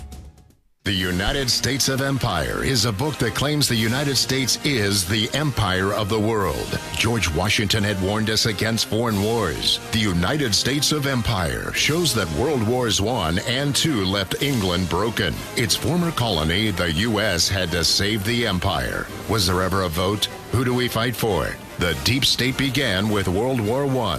The United States of Empire by James Dunn. Available at Amazon Books. Complement your health with hemp-derived cannabinoid oil. We've always believed that the closer to Earth, the better it is for our bodies. Our hemp-derived cannabinoid oil is phytocannabinoid-rich, full-spectrum, and organically grown. Finally, hemp made easy, clean, and effective. GCNhemp.com or call 877-878-4203. That's right, we cut through the red tape. It's now available at GCNhemp.com or call 877-878-4203. I've been told no in many different ways. I give you an order and you're going to obey it. George, you can go this way. You can't do that and you have to leave here. You cannot bring Simon to the rally. Walk with me. Well, I'm comfortable here, actually. Whoa. Hey. Who do you think you are? Excuse me. There is no video and audio allowed in this office. No, I have work today. You ain't going to make it. Wait a minute. Hey! Oh my God! Unbelievable! Why are you running from me? Because you scared me. You What am I being detained for? You're being served. What is this? You're being served. What is this? Bureaucrats have a funny way of telling people no. That's the sound of the men working on the chain. Derek J's Victimless Crime Spree. Watch it for free and order the Director's Cut DVD at victimlesscrimespree.com. Are you a cryptocurrency advocate? The Crypto Tip is the ideal outreach tool to help new people discover cryptocurrency. It's a printable business card-sized tip that you can give to service providers, preferably in addition to a good cash tip. When the server scans the QR code, it'll bring up an explanation of cryptocurrency, how to install a wallet, and allow them to claim the tip. If they don't claim the crypto, you get your tip refunded to you after a time period you specify. Plus, if they do claim the tip, you get an email alert. Create as many tips as you want at cryptotip.org. That's cryptotip.org. LRN.FM is proud to announce our official listening apps for Android and iOS devices. Now you can easily tune into our streams anywhere, anytime on your smartphone or tablet. Just visit apps.lrn.fm or search for LRN.FM in the Android or Apple app stores. Please download, rate us 5 stars, then share the link on your social media and let your friends and family know how you're listening to LRN.FM. Download it now, free, at apps.lrn.fm. This is a special alert for business owners, consultants, coaches, folks planning retirement, entrepreneurs, and anyone who is saving and investing to build a financial future. You are likely aware that financial privacy for most people has recently died a miserable death. And let's face it, without privacy, there really is no security, is there? Bankrupt governments and banks on the verge of collapse are perhaps the biggest threat to your financial future today. The Lighthouse Law Club recognizes this and has been working diligently to provide safe, secure, and productive tools to ensure your privacy, your financial security, and your future financial well-being, despite the catastrophes which many people fear are looming ahead of us. Find out more with a variety of free videos on the YouTube channel for Lighthouse Law Club. Just search YouTube for Lighthouse Law Club and secure your future today. Love what we do? Please help support our international satellite channels at patreon.lrn.fm. That's patreon.lrn.fm.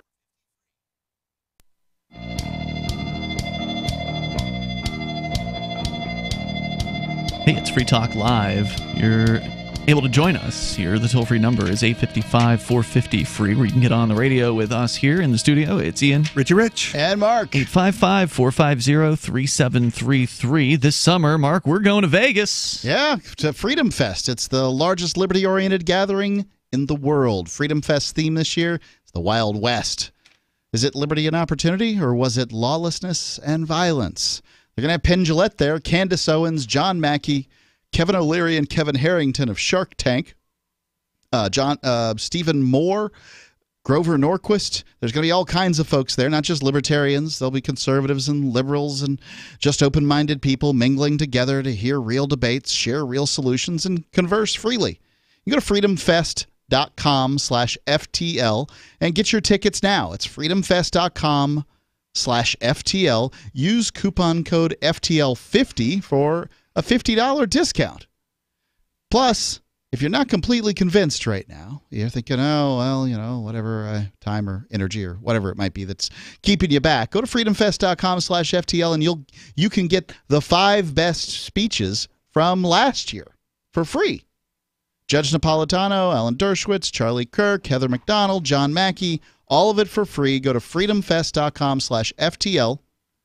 What I like about Freedom Fest is that there's lots of people there doing, investment opportunities and stuff like that. I found some good opportunities at Freedom Fest. It's freedomfest.com/FTL. We go back to Miguel. He is on the road in Tioga, North Dakota, listening to KTGO. We've been talking about education. Miguel, you were expressing frustration with the government education system. And, of course, most colleges accept money from the government, and many of them are state-run universities. But, of course, the government indoctrination camps, known as the elementary, middle, and high schools across the country, are some of the worst offenders when it comes to bad educational quality. And you were just kind of expressing some of your frustration, so I wanted to give you a chance to continue. Go ahead. Yeah, with my wife, she's highly intelligent, like I said, 2 degrees, but going through school, she had a hell of a time in college, not with the courses and the material, but the professors. They're all, getting political and being extremely liberal. Mm-hmm. And, she explained how rough it was just to get through classes just because of that.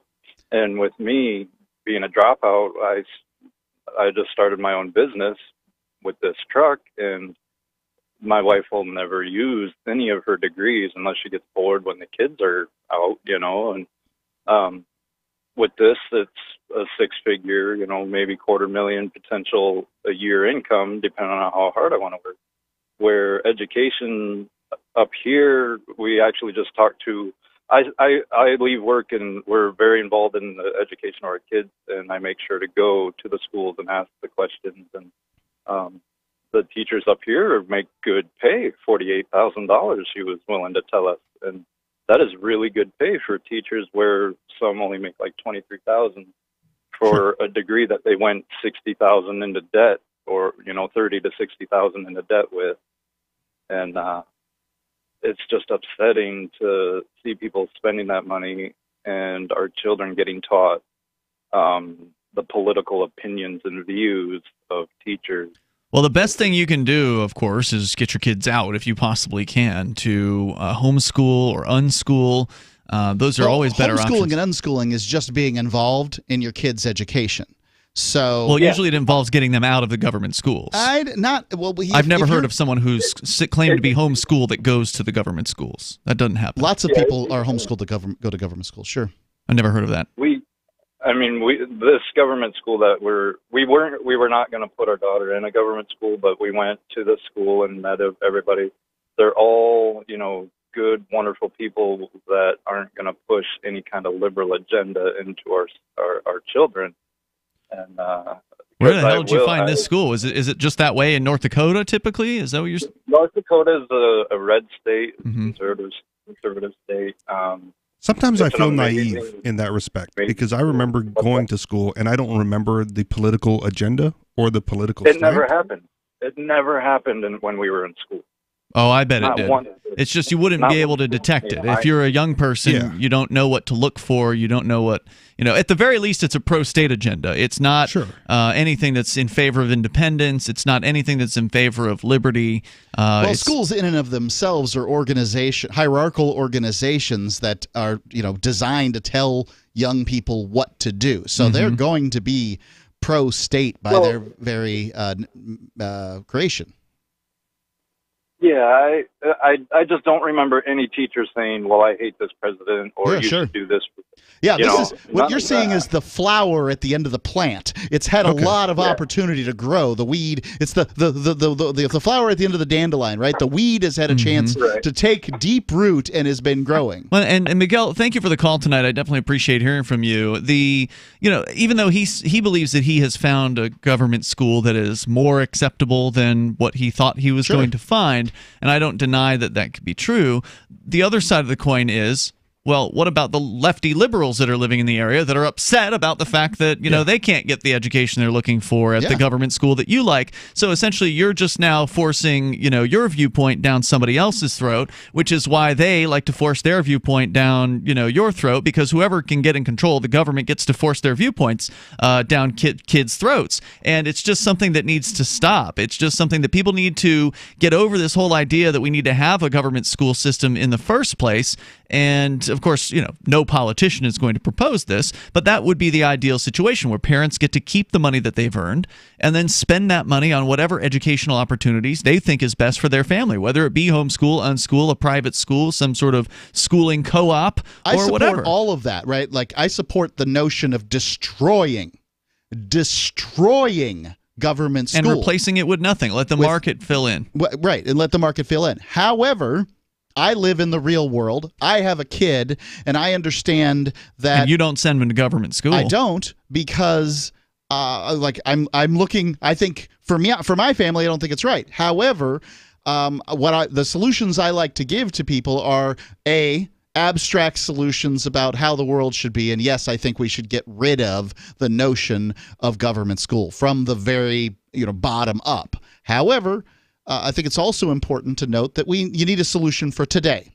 And the solution for today is be involved in your kids' schooling in whatever way you think is best and talk to them, find out what's best from them too.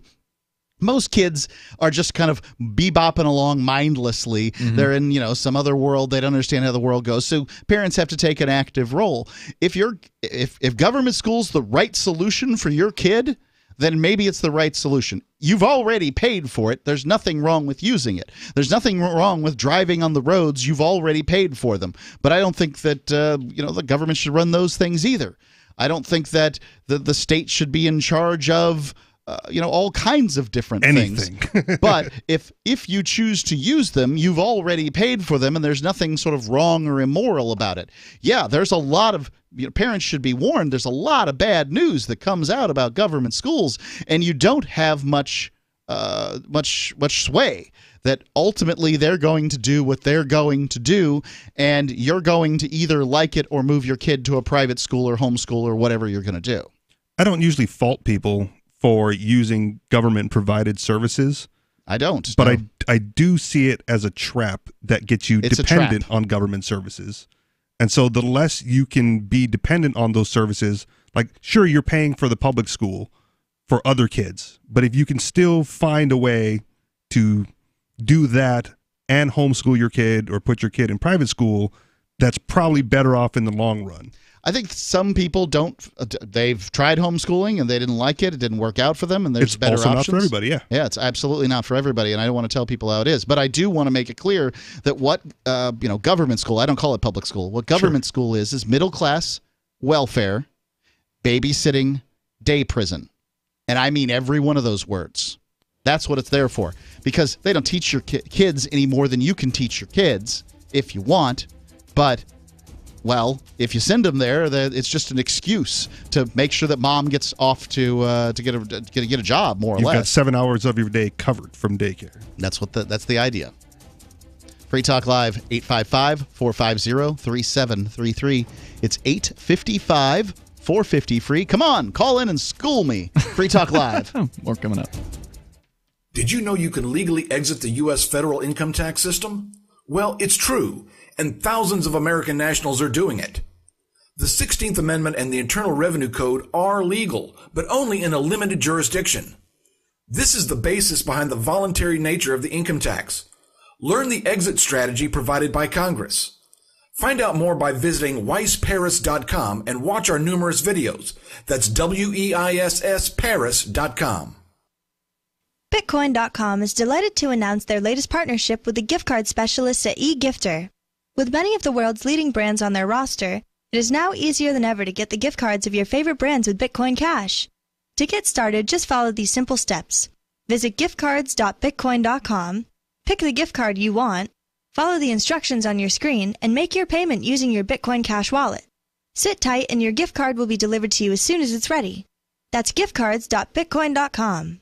Hunters, anglers, campers, and survivalists. Get back to nature. Expand your horizons with the highest quality, most versatile, unique slingshots and sling bows on the market at slingbow.com. Slingbow products are compact and models start from just $17.98. They're perfect for your bug out bag or storing in your vehicle. Give yourself and your loved ones the excitement and tradition of Slingbow. A new frontier in archery and truly modern twist on this primitive survival tool. Feel the thrill only at slingbow.com. Homemakers. Groceries by mail ships free. Try our amazing bacon. It stores in your pantry. No refrigeration required. Our value-added packaging provides a 10-year shelf life and protects the leanest, thickest, center-cut, fully cooked bacon in America today. Ready to eat right from the pouch or warm and serve. Always priced less than grocery for your everyday use. Savory and delicious. Order today at readytoeatbacon.com. readytoeatbacon.com. On Free Talk Live, we're bringing people to the ideas of liberty every day. From wrestling superstars like Glenn Jacobs. You guys really are having an impact, I believe. Like I said, a lot of where I am now is due to listening to Free Talk Live. You changed my mind on some very important issues years ago. To random people tuning in on the radio. I was kind of stuck in the left-right paradigm. I heard your show by chance on a Saturday night. From there, I went on, joined the Free State Project, and become an amplifier. So, I mean, that's really the reason why I amp is because I know that if it wasn't for you guys being on as many stations as you are, I never would have found the ideas of liberty. Your amp will directly change more lives by getting Free Talk Live in front of people looking for talk radio online and on the air. When you amp Free Talk Live, you get perks like access to the AMP-only Facebook group and AMP podcast. Visit amp.freetalklive.com. There are lots of ways to listen to Free Talk Live. Our podcast has been around since podcasts began, and now the FTL feed is loaded with content besides our full show archives. Did you know that we make it easy for you to customize your podcast subscriptions? We have different feeds, one that includes only our full shows, one with just the Daily Digest, and one with just the Edgington Post. You decide what you listen to. It's quick and easy to customize your feeds at feeds.freetalklive.com. That's feeds.freetalklive.com. Did you know you can legally exit the U.S. federal income tax system? Well, it's true, and thousands of American nationals are doing it. The 16th Amendment and the Internal Revenue Code are legal, but only in a limited jurisdiction. This is the basis behind the voluntary nature of the income tax. Learn the exit strategy provided by Congress. Find out more by visiting weissparis.com and watch our numerous videos. That's WEISS Paris.com. Now you can follow LRN.FM on the decentralized Mastodon social media platform at toot.lrn.fm, toot.lrn.fm.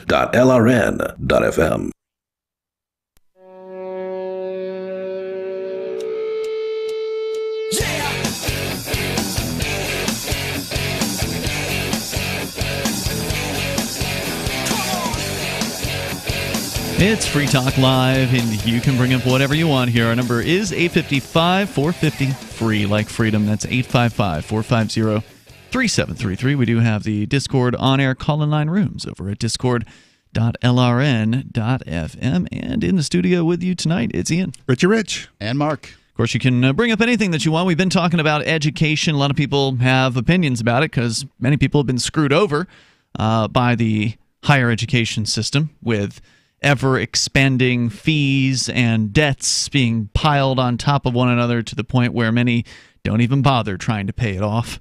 Later on, with you in the studio, Ian, Ritchie, and Mark. You can bring up anything. Our toll-free number is 855-450-FREE, like freedom. Let's continue with more of your calls and thoughts. We go first to Matthew in Louisiana. You're on Free Talk Live. Hello, Matthew. Good evening. So I figured I'd throw a little humor in there. Y'all heard that Eric Newcomb Swalwell's running for president, right? Who? Nope. Eric Newcomb Swalwell. He's Never heard that Congress critter from California who got into a Twitter battle with some Second Amendment-y types. And how'd that go for him? Is Newcomb a nickname? Well, like he's pro-nuclear? Well, this is why he got that nickname. Oh, okay. Because he said... when somebody said, well, you're going to come try to forcibly take our guns away from us, that's called an insurrection. And he said, well, we have nukes. And everybody's like, well, he went there.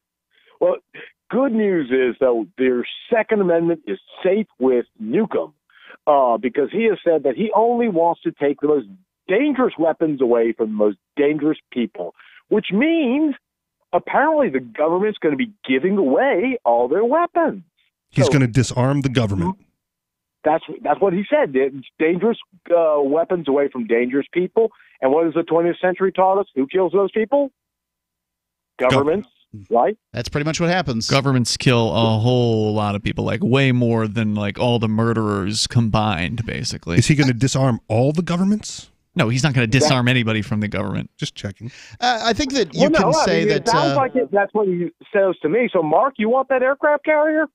Just go, as soon as he's elected president, just go right down to the Norfolk Naval Yard. I'm sure they'll be happy to hand one over to you and 1,000 of your closest friends. Thanks, Matthew. They for wouldn't the call. have any guns to protect that naval yard from you at that point because they've been disarmed of all of them. Oh, no, they don't disarm the state. Oh. Statists never disarm the state. Drew is in Virginia Beach listening to WNIS. Hello, Drew.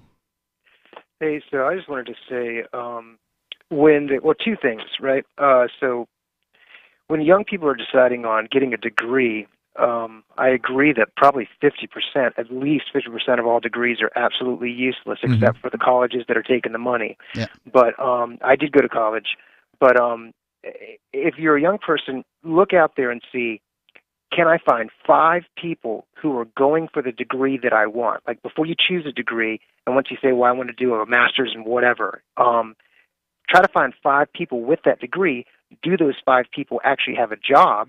If you have trouble finding people in your general area within a 1-hour drive or whatever, that gives you an indication of how useful that degree is. How do you find those people? I mean, just post on the internet somewhere, or like how do you? Now, me personally, I haven't personally.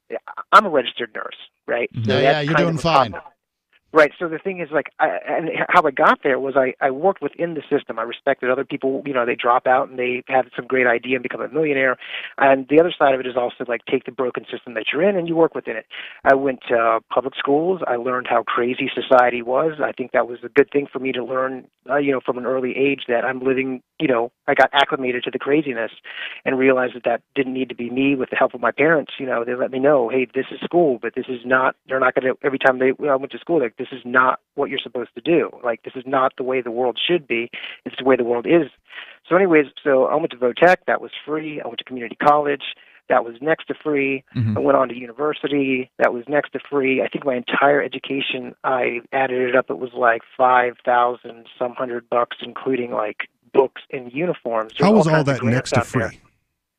Well, there's Pell Grant. Pell Grant takes care of a lot of stuff. Yeah. And there's all kinds of little grants. Once you've done, like, if you're just coming out of high school doing not, just coming out of high school and that's it. But if you've already gone to Votech, there's already like bridge programs. There's, if you've started doing something, even though we have a broken system, if you've started doing anything, like educating yourself in some way, sure, the money comes to you. So what I'm saying is, like, what people need to do, it's not that, okay, all college is bad. I understand you're not saying that. But what I say is, like, be very discriminating about your degree. Yes. If you can't identify, like, I can, butchers, bakers, plumbers, nurses, respiratory therapists, like, things you've heard of, things that the lady, like, what I'm saying is, like, if there's 5 people with a degree, if you don't know, like, 2 people, my aunt is a respiratory therapist, or my, the lady down the hall, down the street is a plumber or something like that, or whatever certification or types of post-secondary education. If you can't quickly come up with 5 people who have that certification or that degree or that licensure or yada, yada, yada, then maybe you need to think about, this isn't a useful degree. And I think it's the thinking that's really the problem here is that when I was 18 years old, I wasn't qualified to do it. Thinking, that is. You're giving for me, my priorities were not what is my life going to be like. They were like, girls and cars and, making enough money to sort of make it. But really, that's about it. Nothing else. And so for me, that was the worst time in my life for me to be deciding whether or not I would want to take on, call it $20,000 in debt every year for the next 4 years. It was just it was a bad idea. Crazy. As an RN, you should be added to the list, in my opinion, of people who need bachelor's degrees. It's a short list. At what point did you decide to be a nurse? Well, here's what's up. I can't take any credit for it. I'm sorry to say it, but it really doesn't come down to government. It really comes down to parenting. And, my folks sat me down and they said, look, when I was in my early teens, they said, look, these are what your grades are. This is what's going on. These are some options. You have family members who are in healthcare. You have other family members in the military. You have, you know what I mean? They said, well, you need to make a decision. So, like, I can't take any credit. I just had, it's parenting. It comes down to parenting sometimes. And, maybe we can't fix what. I think that highlights an interesting point, is that you were given some guidance, and a lot of people who are going to college are not being given guidance. They're being told, go to college and figure it out there. So they're not going for anything specific, and then they get there and they still don't figure it out, and then they come out saddled with the debt. Whereas you had family members in the industry, you had, I guess, a basic knowledge of what to expect going into nursing, and so you were able to make an educated, not ironically using that term, an educated decision to pursue that. Cool. Drew, thanks for your call tonight, man. I appreciate hearing from you. The toll-free number is 855-450-FREE. That's 855-450-3733. He's Tom in New Hampshire, listening online. Go ahead, Tom. It's about all these Central American refugees coming into the United States and supposedly overwhelming the Border Patrol and what they need to do. See, these people are fleeing from extreme violence at the hands of drug gangs in Central America. Now, one of the things that the South could have done when Lincoln announced the Emancipation Proclamation on September 22nd, 1862, you're gonna, if you're holding slaves. See, this was just before the midterm elections, and he figured by turning it into a war to free the slaves, he could get more pro-war men elected to Congress on the Union side.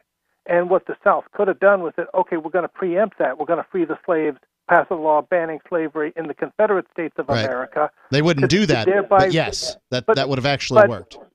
What they got to do might have worked, but what they got to do is legalize those drugs in the United States now, and now all of a sudden those drug gangs can't make a living selling drugs. All these truckloads of cocaine passing through Central America suddenly have nowhere to go because the drugs are going to be sold at fair market value in the United States. Well, I mean, there's no doubt that about drugs and the drug gangs that are moving them around, the drug gangs are the huge problem, down in South and Central America.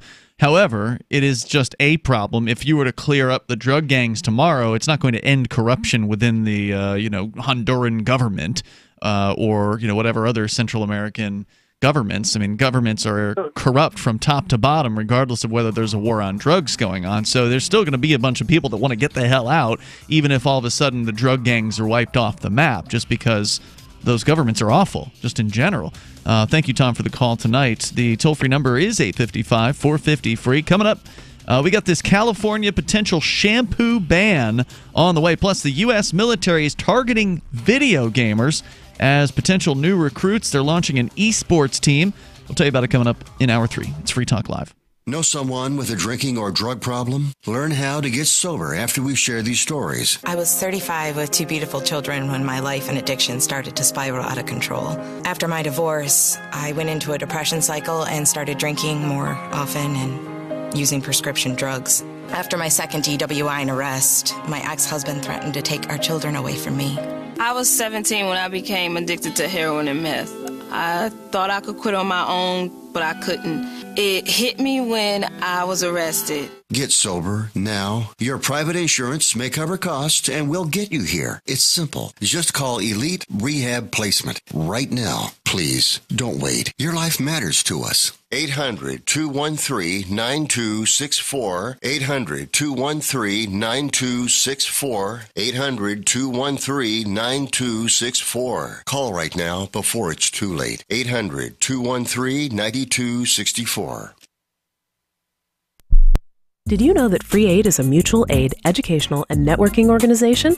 At Free Aid, we support volunteers who provide first aid. We do outreach to the public about health and safety, and we bring together medically skilled freedom lovers. Free Aid is made possible by your generous support. Donors can receive great gifts like first aid kits, t-shirts, silver dime cards, and hoodies. The Free Aid Silver Dime Card Project is sponsored in part by Roberts & Roberts Brokerage, Freedom's Phoenix, and Don't Tread on Meme. Visit fr33aid.com. LRN.FM now has a Discord. Discord is a free text and voice chat platform, and we now have our own server with a bunch of channels at discord.lrn.fm. You can join other listeners as they chat about various things during our live shows, or anytime, day or night. Discord software is available cross-platform, so you can have it on whatever device you want and take your chats anywhere. Join our Discord at discord.lrn.fm. That's discord.lrn.fm. You're listening to the live edition of Free Talk Live. Hour number 3 is next after the news here on the Liberty Radio Network at LRN.FM. This is the Liberty Beat, your daily source for liberty news and activist updates. Produced in partnership with SNLS News and listeners like you. Online at libertybeat.news and snls.news. I'm Mick Murrow, reporting for the weekend edition of the Liberty Beat. Gold is trading at $1,293, silver at $15.02, and Bitcoin is trading around $5,069. Today's prices are brought to you by InnoScale. Take off with Managed Cloud. Looking for a safe, secure way to store your important files online? Let InnoScale handle it for you. Their high availability cloud servers are the perfect solution for clients needing one or more secure, scalable servers with built-in hardware failover protection. For details, see them online at InnoScale.net. Free Julian Assange and Chelsea Manning. Free Julian Assange. Demonstrators gathered Thursday, just hours after the arrest of WikiLeaks publisher Julian Assange by UK authorities, outside of the British Embassy in Washington, D.C., to denounce the unprecedented affront to freedom of the press. Protesters also took the opportunity to highlight the injustice of the jailing of Chelsea Manning over her refusal to testify against Assange. Anti-war groups Code Pink, Answer Coalition, and Popular Resistance, in addition to a handful of unaffiliated activists and sympathetic reporters, took turns giving speeches in support of Assange and his publishing record. The anti-media reports that anti-war groups Code Pink, Answer Coalition, and Popular Resistance, in addition to a handful of unaffiliated activists and sympathetic reporters, took turns giving speeches in support of Assange and his publishing record. According to Popular Resistance, demonstrations were planned in a number of cities across the world. The Liberty Beat is sponsored in part by Brave Botanicals, high-quality kratom and CBD at reasonable prices, with excellent customer service. Brave Botanicals is activist-owned and mission-driven, fighting for your right to consume plant-based medicine and natural remedies. Find out more at mybravebotanicals.com. And right now, Liberty Beat listeners can save 10% by using promo code SNLS at checkout. This is the latest edition of the Liberty Beat. Find us online at libertybeat.news and snls.news. Your news now continues. The United States pressured the United Nations to recognize self-proclaimed interim president Juan Guaido during a Security Council meeting held Wednesday. The anti-media reports that U.S. Vice President Mike Pence told the UNSC that the time has come for the UN to recognize Guaido as Venezuela's legitimate president and accept the latter's representative to the world body. He added that the U.S. would circulate a resolution to this effect, but offered no details on his timetable. A previous U.S. resolution at the UNSC was vetoed by Russia and China on February 28th. Pence went on to reiterate the warning that all options are on the table to oust the Maduro government. He said, "This is our neighborhood," and called on Russia to cease its support to the Maduro government. Venezuela's U.S. Representative Samuel Moncada slammed what he called a clear move to undermine Venezuela's rights, adding that his legitimacy depended on UN recognition and not on the declarations of the U.S. Vice President. An utterly horrifying video, taken from Marshall High School surveillance cameras in January, has been released, showing a massive Chicago cop shove a girl down a flight of stairs, punch her in the face, taser her multiple times, and stomp on her head. The Free Thought Project reports that in January, when the incident originally happened, the officer claimed the girl initiated violence against him, and that he had no other choice but to take her out. Now that the entire video has been released, we see the claim is not true. The victim is 16-year-old Nigma Howard. She has since filed a lawsuit after the two cops savagely beat her for no reason. The false claims filed against Howard are nothing short of criminal and almost led to ruining her life. As the Chicago Sun-Times reports, at her initial hearing, prosecutors said the officers were called to escort her off the school's premises after she was suspended. But she refused to leave the building and kicked, bit, and spit on the officers. The girl's attorney said that is nothing but a lie. Support for the Liberty Beat comes from the Conscious Resistance Network, featuring videos, news reports, and articles from a spiritual anarchist perspective. Experience the Conscious Resistance at theconsciousresistance.com. How would you like to have your business featured on the Liberty Beat? You can. Just send an email to libertybeat@snls.news for details. This is the Liberty Beat, produced in partnership with SNLS News and listeners like you. The Liberty Beat is online at libertybeat.news and snls.news. I'm Mick Murrow, reporting for the Liberty Beat, reminding you, spread liberty with a smile. Today's most popular video games take place in dangerous post-apocalyptic landscapes. But are these games doing enough to prepare our kids for the actual post-apocalyptic future we will all soon face? Well, I think these games are quite effective at teaching our kids skills like finding shotgun ammo and leading elite squads of super soldiers. But these aren't the advanced skills that they're going to need. They're going to need the more practical skills like how to find drinking water by collecting the morning dew in human skulls. Or how to deal with depression when the sun is blocked out for 500 years by a cloud of radioactive dust. Absolutely. Now, that's the type of knowledge these kids are going to need when their world has been turned into a brutal hellscape. But these kids said that they know how to find items to barter at weapon shops and how to use medicine packs to heal zombie bites. The games make it all seem deceptively simple. I mean, in the future, a kid's not going to be able to kill a 6-foot-long irradiated beetle just by pressing a few buttons, and he's going to have to get down there with an axe and hack and hack and hack. This is the Onion News Network.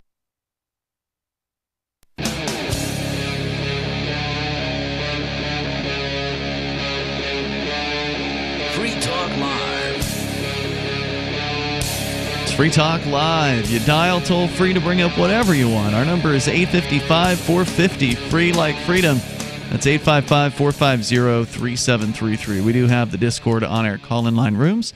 Go to discord.lrn.fm. Coming up, the crackdown or potential crackdown against those little shampoo bottles in the hotels in California. That's terrible, those things. Of course, where it's Who coming needs up. them? Well, we'll get into the story, and Richie, you have that with us. It's Ian, Richie, and Mark Edge here in the studio. Our toll-free number is 855-450-FREE. That's 855-450-3733. And then also the U.S. military targeting video gamers. They have missed their recruiting goal in the Army, so they want to get some gamers and put real guns in their hands. Sadly, that makes sense. If it's going to be, not on the ground, boots on the ground warfare, and you're just going to sit in a monitor and control a drone, well, you've got a generation that has been doing that for decades now. I'm pretty sure this isn't just drone hiring. I think they're looking for boots on the ground. But we'll get into that story coming up here. Your calls and thoughts, though, come first. So let's go back to the phones, to the fun. David is on the line in Virginia. You're on Free Talk Live. Hello, David. Hey, how you doing? Hey. Listen, I lost a son to drugs, and I've read everything there is to know about them. And this thing about legalizing drugs and making the problem go away, that's not the problem. The problem's the money. When we prohibited drugs in this country, we drove them underground where we couldn't see them. They're out of, and the prices goes up. The price goes up astronomically. Yep. And so as long as the prices are up, as long as the drugs are illegal, you're gonna have to pay more for them. Now, you've never heard of anybody getting shot up for a beer deal going bad. Nope. Not so about heroin. Well, not in like 100 years, basically. Yeah, that's right. Now, here's the thing, and also that the kids in this city, the most difficult mind-altering drugs for them to get are beer and tobacco. They're controlled by the state. You have to have an ID card. There's not enough profit in them to have a black market in them, and so you've got to approach this thing sensibly and look at both sides of it. You can't just do something and expect everything to change. Everything's got to be fine-tuned, and that's the way it always has been. I just want to put that in. So then you would agree then that the fact that the drugs are illegal is driving up their price, making it harder for people to afford them, making it more likely that they're going to go and rob somebody or break in, to somebody's car and steal things out of their home while they're away and, all those sorts of things. So you would agree then that we ought to legalize drugs in order to bring the prices down, make the quality better and safer, right? Legalize, tax, and control. Some years ago, the British, they set up a program whereby they took drug addicts off the street. They put them on controlled drugs, specified dose, pure drugs, controlled efficacy. Yeah, quality control. The people who were on those drugs came off the street. They came out and they became functioning citizens. You couldn't tell they were on them. Matter of fact, the man who put together Johns Hopkins University was on laudanum every day of his life, as was James McCarthy. Yeah, this country was built by people with legal access to opiates. I mean, no conservative wants to say it, but it's the truth. Sir, I'm sorry about what happened to your son. You are a rare individual indeed who is able to confront this situation and come to a rational conclusion. Right. So you've set your emotions to side, and you've made the right choice here in this case. I definitely appreciate it. Go ahead, David. Yeah, could I make one other thing? Yeah. Okay, the people in this country who have absolutely unfettered access to large amounts of methamphetamine. Yeah. Okay, the meth was designed and built by the Germans to make their troops more awake and more vicious, and they work. It works. The viciousness of meth people are legendary. So the police can confiscate drugs and either take them or not take it to the lab. And I maintain of all these things I've seen, these egregious people being shot by police because they're afraid of their lives, I see meth written all over those. Why wouldn't police be meth addicts as well as anybody else? And they won't tell on each other. I mean, that's a hell of a terrible thing to say, but you're suggesting that the police are using the products that they are confiscating. Some of them are. Some of them are. Some of them are selling them. Some of them are taking them, not using them, but then selling them and making pure profit. We don't know what happened. Market. The rats ate all the evidence. Hey, David, thanks for the call tonight. I definitely appreciate hearing from you, and I second what Mark said, because that's got to be the hardest thing in the world, to have a loved one die due to a drug addiction and then not actually blame the drug itself, but to blame prohibition, to point out that in the absence of drug prohibition, people are less likely to become addicted, but if they are, they're more likely to get help because they're not afraid. We've seen in Portugal, after more than, I think, 15 years now of a massive decriminalization experiment there, basically making it essentially legal to have personal amounts of pretty much any drug, meth, coke. Illegal. I don't know if you said legal. I think illegal drug. Yeah, pretty much any. It's legal to have what would be an illegal drug here in the United States. Right. A personal amount. A personal amount. I mean, you can't open up a cocaine and heroin shop. No. But if you are an addict on the street and you're caught with cocaine and heroin, you're going to be offered the opportunity to go to treatment. You may have to go. I still think they're putting people through that. I've watched documentaries, and it's just not. It's not what they're doing. Okay. I mean, yes, well, we read about it. They can force people into treatment. Yeah. But no, they generally don't. Okay. And people have to come because treatment works. What's the Alcoholics Anonymous thing? The only requirement for membership is a desire. You want to be there, right? A desire to stop drinking. It's the same as true with any addiction. If you don't have the desire, you're not qualified to be in that treatment center anyway. And you could be a detriment to the rest of the people there. Right. At the very least, very least, put the people who want help in one treatment center and then create a treatment center for people who don't want help. All right? So at the least, you have the losers in one spot and the winners in another. Let's continue. Dave is in New Mexico listening on TuneIn. Go ahead, Dave. Yeah, it's just an excuse to make sure mom gets off. That's what Jimmy Kimmel would do to Mark Edge's statement in his unnecessary editing segment. I see. What I had said is that mom gets time off to go work or something like that. Yeah. Okay. Never seen it. It's funny. The unnecessary censorship is a funny bit. When you edit things out of people's statements, basically. You basically bleep the wrong word or bleep a benign word to make it sound vulgar. Yeah, that's fun. That is fun. Because people will fill in with their dirty minds, right? Right. What else would they do? Yeah. Yeah, so if you bleeped Mark at the beginning and the end of the phrase I gave you, it comes out as it's just an excuse to make sure mom gets off. Right. All right, what else are you calling about tonight? The degrees of separation, a real-life example, Coast to Coast AM, their producer, Tom Danheiser, asked me off-air to see if I could get a hold of Vince Gilligan to get him on their program. That's the creator of the TV series Breaking Bad. Yeah, okay. And the X-Files. Okay. So what I did is I contacted Stephen Michael Quezada, who is Gomi on Breaking Bad, and he said that he would take if Coast to Coast sent me an email, then I sent it to Gomi. Gomi would send it to Vince, and so that's a real life example of how that works. So wait, did it happen? Anyway, did Coast to Coast get Vince Gilligan because of your connections? We're still working on it. So far, since you mentioned that, and they're an advertiser during your program, Tom Danheiser. I'm still waiting on that email that you were going to send me. So I don't think they're listening, but you never know. I hope so. He'll do it. The rest of the channel's already been taken care of. I've already opened up the channel, just waiting on Tom Danheiser. Well, good luck, Dave. Thanks for the Hollywood update. Toll-free number 855-450-FREE. That's 855-450-3733. So I guess if you need somebody in Albuquerque, Dave's the guy to talk to. I think maybe. He knows everybody. I'm going to start figuring out who Dave's got contacts with, see if we can get him. Let's continue here. Bad Slave is on the line with us on Discord. Bad Slave. Hi. Hey, you're on the air. Hey, listen, I want to just say that the idea of learning is, in primary schools and in secondary schools is so antiquated. I mean, it is so behind the time. They shouldn't be learning? Hold on, Bad Slave. We'll bring you back. We'll continue the discussion here. 855-450-FREE. That's 855-450-3733. I think he means the methods that they're Probably using. The methods, yeah. We're coming up. This is Free Talk Live. Go to themorganreport.com and receive updates and insights you will not find anywhere else on the web.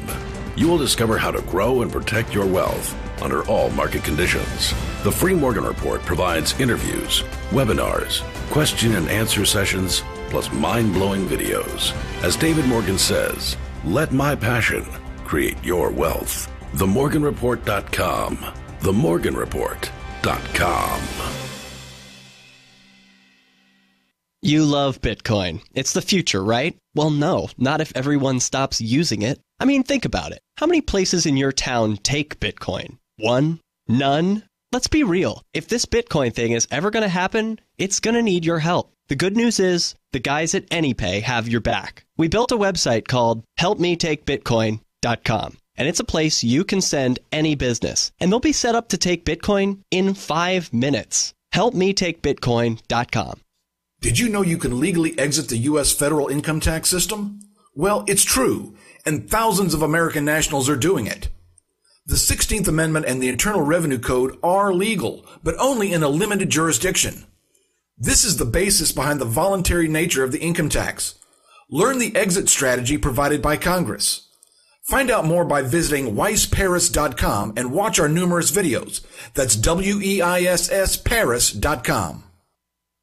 Go to themorganreport.com and receive updates and insights you will not find anywhere else on the web. You will discover how to grow and protect your wealth under all market conditions. The free Morgan Report provides interviews, webinars, question and answer sessions, plus mind-blowing videos. As David Morgan says, let my passion create your wealth. TheMorganReport.com. TheMorganReport.com.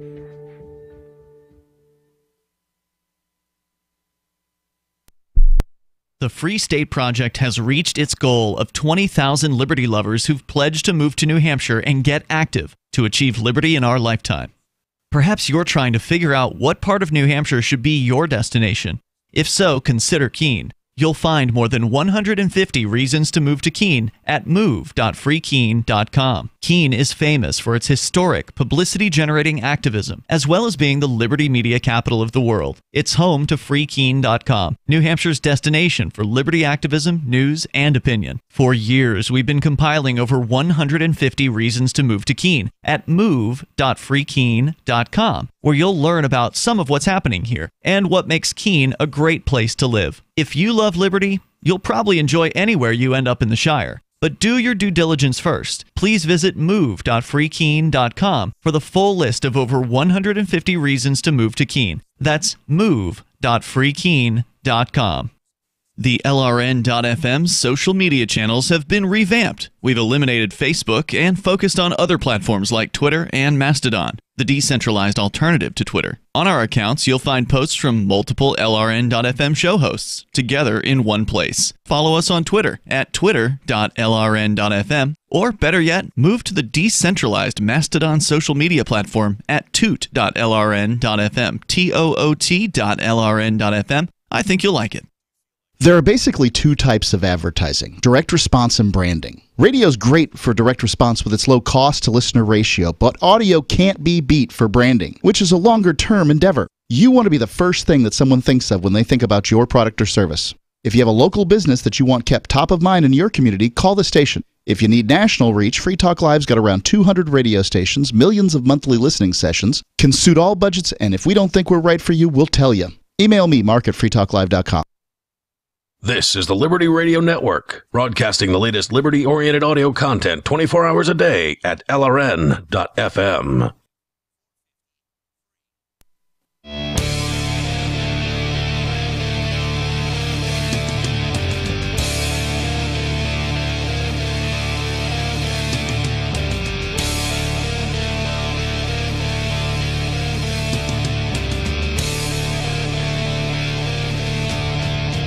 Free Talk Live. You dial in. The toll-free number here is 855-450-FREE, like freedom. That's 855-450-3733. We do have the Discord on-air call-in line rooms over at discord.lrn.fm. And with you tonight, it's Ian. Richie Rich. And Mark. Of course, you can bring up whatever you want. We've been talking a lot about education and essentially the scam that higher education is and how many people have been screwed over by it. People are getting burned to the point where the public's faith in higher education has been suffering large losses in just the last 3 years, dropping from, I think it was 57%, but sort of have some faith or believe in it, versus 48%. now 48% here in 2018 was the number. It's only going to get worse. Yeah, as people start to realize the truth that it's not really necessary more for and more success. people graduate with communications degrees and are working as bartenders, and people call them and ask their opinion on what they think about the viability of a college education these days. Right. So we continue. Bad Slave was on the line here, still is there on our Discord server.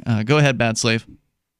Thank you, Ian. I want to say that as bad as secondary education, colleges and universities out there, I'd say that the primary education is way worse. I think that what's actually being done by the government schools, I call them government indoc.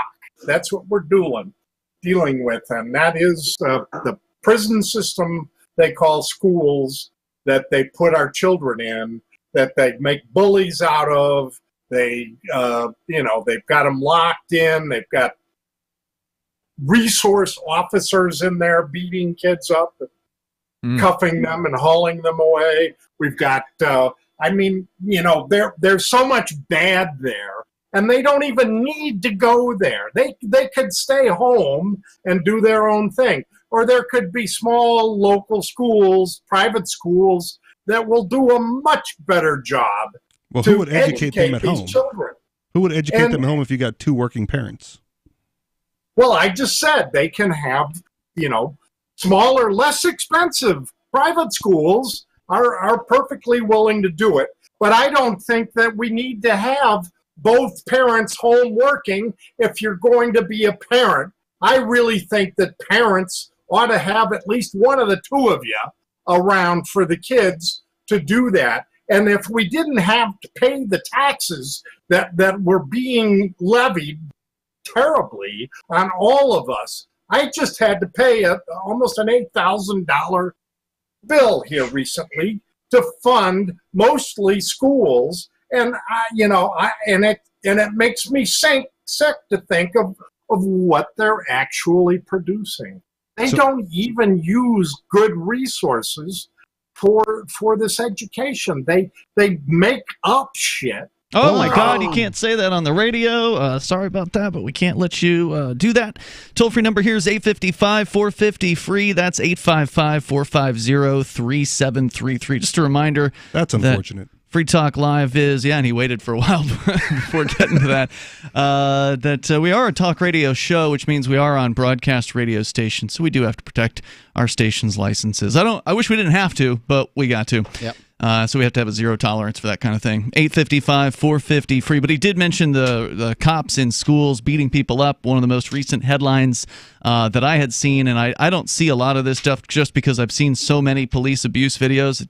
I just don't watch them all that I could these days. Sure. But in Chicago, there's video of officers dragging a student, 16-year-old female, downstairs. Oh, God. Then punching and tasing her, and more than one officer. And her crime? She wasn't being compliant when we were dragging her down the stairs. Obviously not. But why anyone would think that they would need to drag somebody down a flight of stairs is just crazy, especially when you've got two hulking cops to, I'm not saying the girl's going to, a waif or anything like that, but, she doesn't look like she's 300 pounds or whatever. So, and there's video. Toll-free number tonight if you want to join us, 855-450-FREE. Do you think they assign a certain type of officer to the schools, like the ones that are more inclined or are in trouble for their, outside activities? I don't think so. I think it's probably just whoever wants to gig or randomly choose them or whatever. I'm not sure how they make these decisions. Okay. Sometimes what they'll do, like in the department in Keene, is they'll rotate them in and out. Okay. So the officer who's the officer this year may only be on for like a year or two, and then they'll be replaced by a different one. And so like the one that's a prosecutor now because they have like a police prosecutor, he's there for a couple years, then they move another one in. And so they kind of rotate them around. At least that's how they do it here. They don't necessarily do it the same way. Different places do it different ways, yeah. It just, and again, it seems like the more video surfaces, there are more isolated incidents all over the country. And isolated incidents being the key term. In quotation marks. In quotation marks. Yes. Yeah. And I don't understand what the mentality is of those resource officers, or why they think that the way they handle teenagers needs to be so violent. Like what's the lesson being taught there, and what are they trying to get across, right? So let's go to Richard. He's in Virginia, listening online. Hello, Richard. Yes, sir. Hi, you're on the air. I'm on the air. Yes, sir.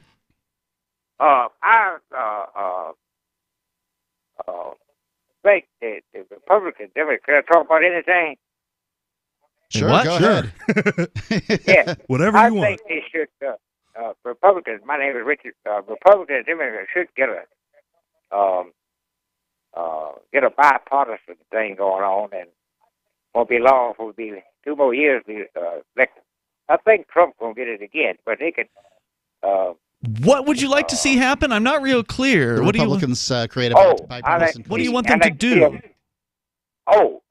Work Democrat bipartisan unity to get together and work on. But what do you want them to work on? Okay, so you want them to work together. What is it you would like them to accomplish? It scares me when they work together. I agree with you, but I just want to know, what is his goal? What do you want to do? On the wall, the On immigrants. the laws. Uh-huh.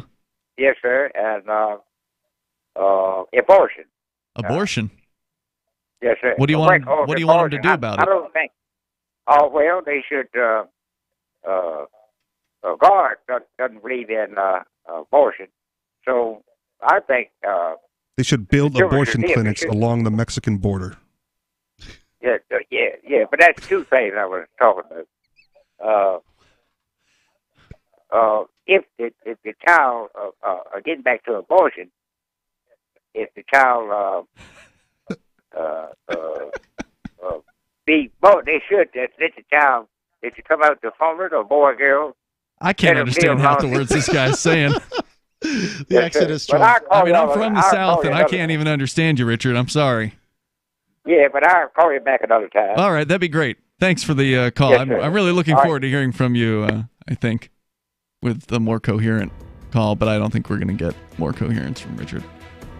I don't know. Bipartisanship. A product of the government education system. No, he's not dumb. He's got an accent. He's got a regional accent, and it's being on the radio. And I didn't say he was dumb. No. I just said he's probably a product of the government education system. Statistically, you're very likely to be true. Yeah. But then again, so are you. Yeah, it's true. 855-450 free like freedom. You can join us here on Free Talk Live. Anytime, any place, anywhere. Radio remains the most intimate of all forms of media. At home, at work, in the car, on smartphones. Over 90% of consumers still listen to radio every week. That makes choosing radio as a place to advertise your business one of the best decisions you can make. Email advertise@gcnlive.com and partner up with an experienced GCN representative. Advertise@gcnlive.com. Easy, affordable, effective. Most of you know that heart disease is the #1 silent killer in the U.S. What if I told you for just $54.95 a month you could fight against heart disease naturally? At Heart and Body Extract, we've been helping thousands of people get back to a healthier heart. Don't just take my word for it. Check out all of the success stories at hbextract.com, or to order, call 866-295-5305. That's 866-295-5305. hbextract.com. Don't risk it when you can take charge of it. This is Michael Dean from the Freedom Fiends. I've run websites since 1996 and have used over a dozen web hosts in that time. AgristHosting.com is the only one that hasn't broken my heart. Agrist Hosting's uptime and service is stellar, and their DDoS mitigation is the best I've seen. That's important because if you tell the truth in this world, you'll ruffle feathers. And some people will try dirty tricks to silence your voice. No matter what the haters hit us with, Agrist Hosting keeps our websites online. If you have a mission-critical commercial presence or a world-changing activism site, you cannot tolerate any skullduggery. So go with agristhosting.com. Have a WordPress or blog site, but you're not satisfied with performance or uptime? Or just want raw hosting? Want to pay with Bitcoin? Agrist Hosting specializes in high-performance hosting with personalized service. Go to agristhosting.com and click on the button that says Get Hosted. That's agristhosting.com. What do you shop for that you could otherwise buy at Amazon? Pretty much everything, right?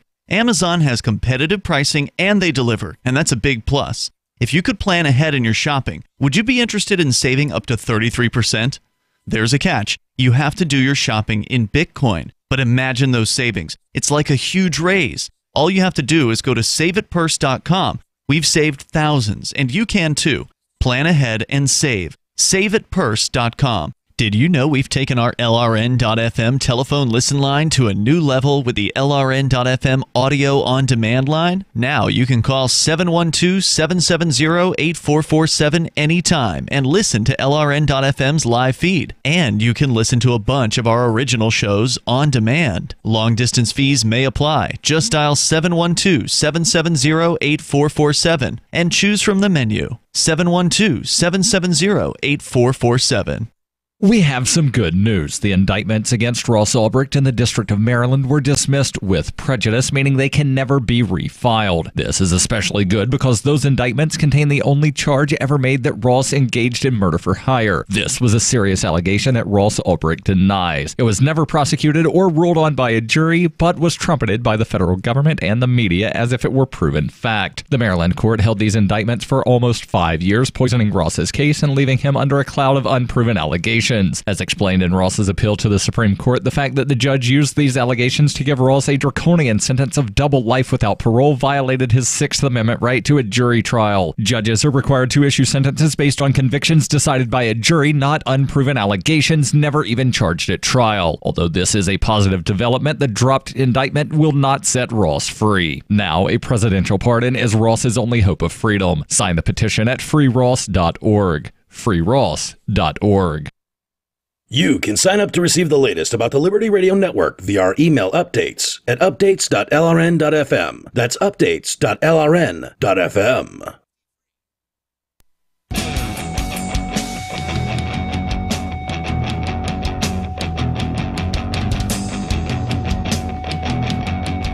It's Free Talk Live. You dial toll free, bring up anything that you want. Our number is 855-450-FREE, like freedom. That's 855-450-3733. We've been talking about education, but we've got a potential ban on those little shampoo bottles to talk about on the way here as well, at least in California. And, of course, bad ideas like this tend to start in California and then spread from there. As California goes, so goes the nation. Yeah, so don't think that you're going to avoid it just because you're not in California. Sorry, Maine. We continue, though, especially if you remove the Electoral College. Yes. More of your calls and thoughts. Welcome. Our number again, 855-450-FREE. Ian, Richie, and Mark in the studio tonight. Let's talk to Sarah. She is in New Mexico. Sarah, you're on Free Talk Live. Yes. So yesterday I saw more construction of the raising of the street corners. So, like I said, this show does help with the street safety improvements here. I know you truly believe that, and I will take the credit, but I don't really believe it. I love that they have this kind of confidence in Free Talk Live, that your calls in here, talking about... We're that influential, Mark. Yeah. The fact that we are on in Albuquerque. Sarah is. All of the politicians listen to Free Talk Live, and whenever Sarah calls in, they tune with rapt attention. They hear... Well, Sarah doesn't even listen, though. I mean, how can the... She does listen. She says she listens on KABQ. Don't you, Sarah? Well, sometimes you're on at... every day it changes. Sometimes you cut off at 7 o'clock. Sometimes you're out at 8 o'clock. You're not on Saturdays. You're not on Sundays. Yeah, that's true. They do only have us on weekdays. Yeah, I am so confused. I just get so tired trying to figure out when you're on. So I do... Well, it's not that exhausting. Well, I don't know. I mean, we could give you a website, but you don't have internet access, so I guess, that's kind of tough, I suppose.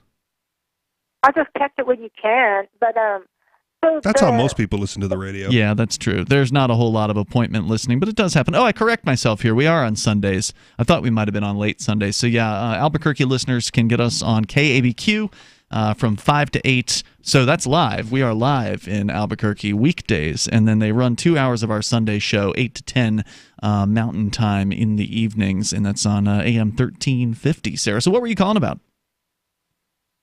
So the corner, it's like a little cup. If you were to imagine a street corner, what you're saying is that it's like a little guard that comes out to the side like a foot high.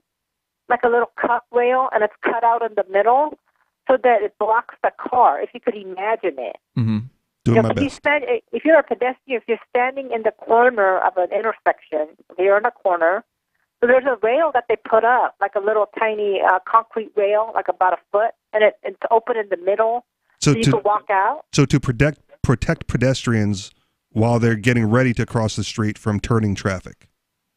Right. That's correct. There are cars rolling over. Okay. So what you're saying is you don't think a car could roll over this barrier, this foot-high barrier? Well, it is harder than having it be flat. Usually, all the corners are flat, and they have known to just cut the right corner over it. Mm-hmm, sure, and run over your foot. That's no good. Or run into you. But I'm going to ask you, how come you don't think the radio, like, if I have 5 to 10 listeners out of Albuquerque or New Mexico, that I would hope we've got more than 5 to 10. I mean, I know AM radio is having a tough time, but I would hope that we could do better than that. It's the 5 to 10 most influential members of the entire city council. See the listenership. I'm not talking about that. I'm talking about let's say somebody did get concerned about, like, street safety, like myself, who was hit by a car. One of them might listen to You need a meetup show. group. You need a street safety. No, wait, no, you need the internet for that. I guess you can't really. Or that's what radio is for Sarah. Wouldn't Sarah's personal internet meetup group, a local talk radio station, be more appropriate that handles local Albuquerque issues? You mean show? Yeah, but you know what? Your show is on Albuquerque. You know That's what I mean? We're close enough. We'll take her calls. I mean, I got people you. in Albuquerque can hear her. But we don't make decisions for Albuquerque. But that's exactly my point. Is the listeners that are like myself that could write email and phone call and go to the meeting and go to Santa Fe and lobby. That's what I'm saying. Go for it. Yeah. I'm not talking about the politicians. So what you're saying is you want more people to call in to talk about whatever issues they want to talk about, or just road safety? No. I'm talking about the listeners. When I talk about these corner improvements, street improvements, or what do you want them to do? I'm talking about the listeners. The other listeners. It seems like maybe it might be a few number of people, but they'll get active. Okay. So you're hoping to inspire? Are you hoping that your calls will inspire other people in your area to take on these issues, to call, say, city council members and that kind of thing? Awesome. Okay. Yeah. Yeah, I mean, in a small way. It might be like an email, but you get 30 people writing emails every day for 365 days a year. You've got a bunch of annoying people. Yeah, well, Ian, this is the premise of Free Talk Live. Sarah understands the premise of Free Talk Live. She does. She's one of the few. There are, very, very few people. But I'm saying if you write to the politicians every day, you're just going to be an annoyance. They're not going to want to hear from you. That's what happened to David in New Mexico, is he wrote to them too many times, and now they're pissed at him, and they send cops after him. Yes.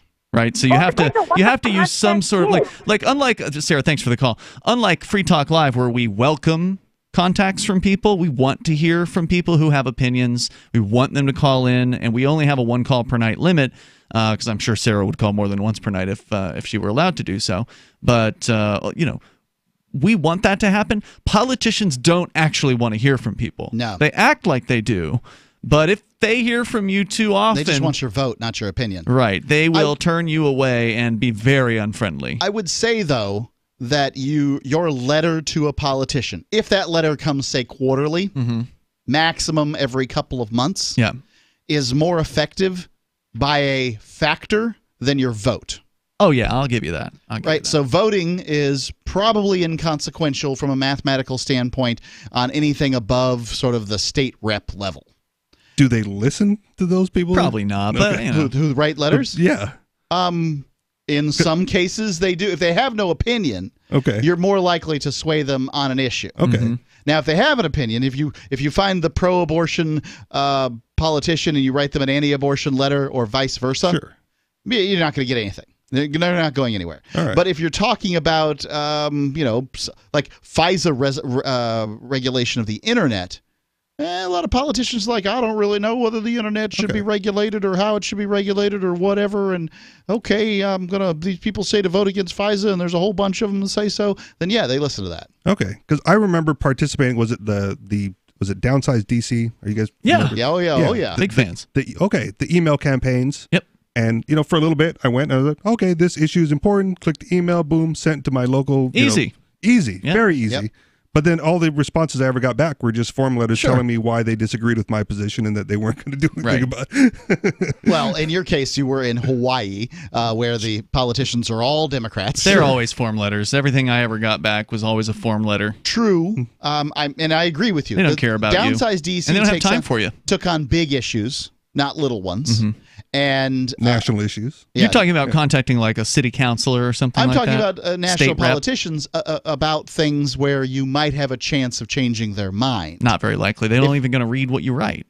Sometimes they do. They're going to have aides that might send them a tally sheet of information they received from people sort of summarized or whatever. Yep. I mean, the odds that those politicians are sitting there reading the things that you're sending to them, pretty All I'm slim. saying is that writing a letter is a factor more important than I'll voting. agree with you there. Okay. Because voting is basically useless. Yes. It's completely insignificant. This is basically not quite as useless, but pretty much It's a letter useless. that is likely to be ignored. Yeah. Right? Right. But if you don't want to be ignored, donate $1,000 to their campaign or something. Or $10,000. Say, I'd like to have dinner with the politician. I'm ready to make $1,000 donation. 1,000 isn't going to get you dinner. 10,000 per plate. 10,000 might get you dinner. 1,000 might on an off night. If we're talking about maybe a state level politician, you might get one for 1,000. Yeah, you might. Not that I've ever tried to do any of these things. No. I don't want to meet these people. I don't want to talk to them. I wouldn't give $1,000. No What way. a waste of Hell time. no. Wow. Yeah, what a huge waste. All right, we got more coming up here in moments. It's Free Talk Live. Would you like to hang out with Penn Jillette? He's keynoting Freedom Fest this year. I, for one, am thrilled. Freedom Fest is the largest liberty-oriented gathering in the world. They take a Big Ten approach with libertarians, conservatives, liberals, anarchists, capitalists, and just open-minded people mingling together to hear real debates, share real solutions, and converse freely. This year's theme is the Wild West, a time of liberty and opportunity, or a time of anarchy and violence. Maybe both. Go to freedomfest.com/FTL and get your tickets now. freedomfest.com/FTL. Not convinced yet? Hey, I understand. It's a high-end event, even with coupon code FTLEB. Sure, you're likely to receive investment advice that'll make that sum seem paltry, but I have something special for you. Go to freedomfest.com/FTL and you'll get the 5 best speeches from last year for free. Call it a test drive. Do yourself a favor and go to freedomfest.com/FTL. freedomfest.com/FTL. Use coupon code FTLEB for a discount. Stocks and options trading involves financial risk and is not suitable for all investors. Hey guys, it's Scott Bauer here, CEO of Prosper Trading Academy. Are you looking for a super hot stock tip? Here at Prosper, we are always looking for exciting opportunities in the markets. And right now, all my students are salivating over this stock we are watching. In fact, I've got this hot stock written down right here, and I'm about to text it to you for free. I just need to know where to send it.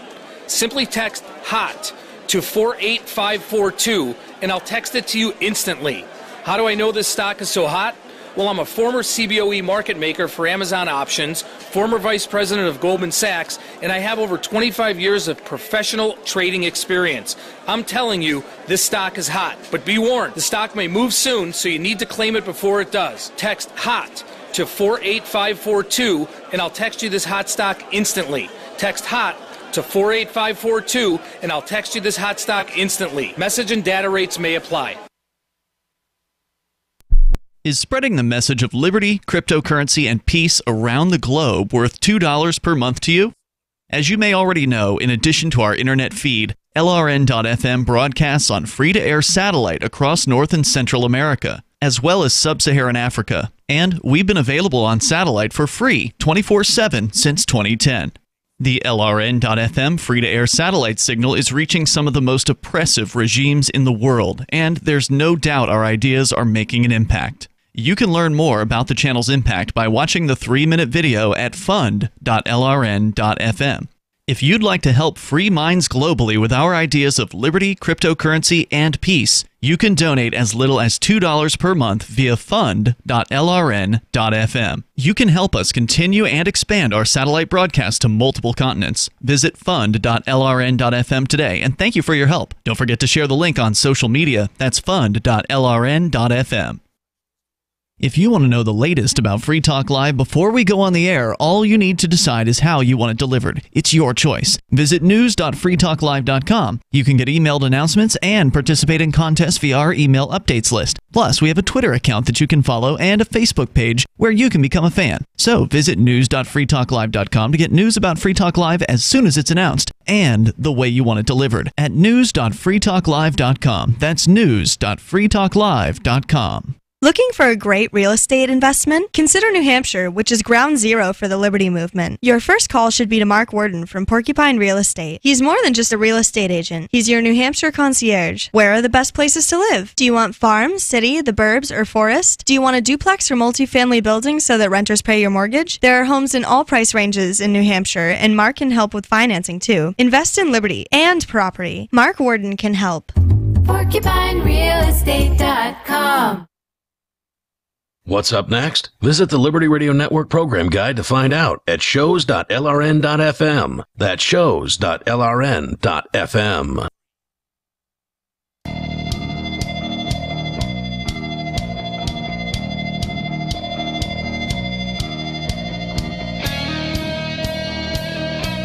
It's Free Talk Live. Dial toll free. Join us here. Our number is 855-450-FREE, like freedom, 855-450-3733. We do have the Discord call-in line rooms over at discord.lrn.fm. And in the studio tonight, it's Ian. Richie Rich. And Mark. Oh, hey, I want to make sure that you are aware of our video streams as they are going out to multiple platforms. We are on Twitch at twitch.lrn.fm. And the brand new DLive, well, at least it's new to us. It's been around for, I think, over a year. That you can find over at dlive.lrn.fm. You can watch us live in those places. Plus, every now and then we do other things, like alternative streams that are only on the internet. Our after shows, for instance, we did one of those on Friday night. And just earlier today, actually, Rich Paul came over and Vincent, and we did a live commentary stream on the PewDiePie premiere on DLive, which I'd never watched PewDiePie before, and Rich hadn't either, so it was kind of a new experience for us. But then again, he wasn't doing what he normally does. Normally, I guess he plays video games, but in this case, he was just giving away a bunch of money to people who were also on DLive. So he would keep going. He'd go to different channels and then just give a bunch of the Lino points that they have to the people in those channels. And so kind of the part of the fun of watching it was watching people's reactions, because these are basically people, a lot of them, who probably started doing streaming because they watched PewDiePie. They, at the very least, know he's a superstar in that area. He's the #1 YouTube channel on the planet. And so he would go into their channel, and then he'd start hitting them with a bunch of donations, and then eventually they'd notice, right? Because they're paying attention to their chat rooms, sure, and essentially freak out, kind of like starstruck, starstruck, reaction. People meeting their their favorite celebrity, basically, or in this case, having their favorite celebrity or one of them giving them money. So it was kind of fun to watch some of them, freak out, and that was pretty much all there was to it. To PewDiePie? I didn't. No, sorry, PewDiePie. I don't think you really need my subscription. Not that I would go to watch you anyway. Right. I've got so many other things that I could be doing.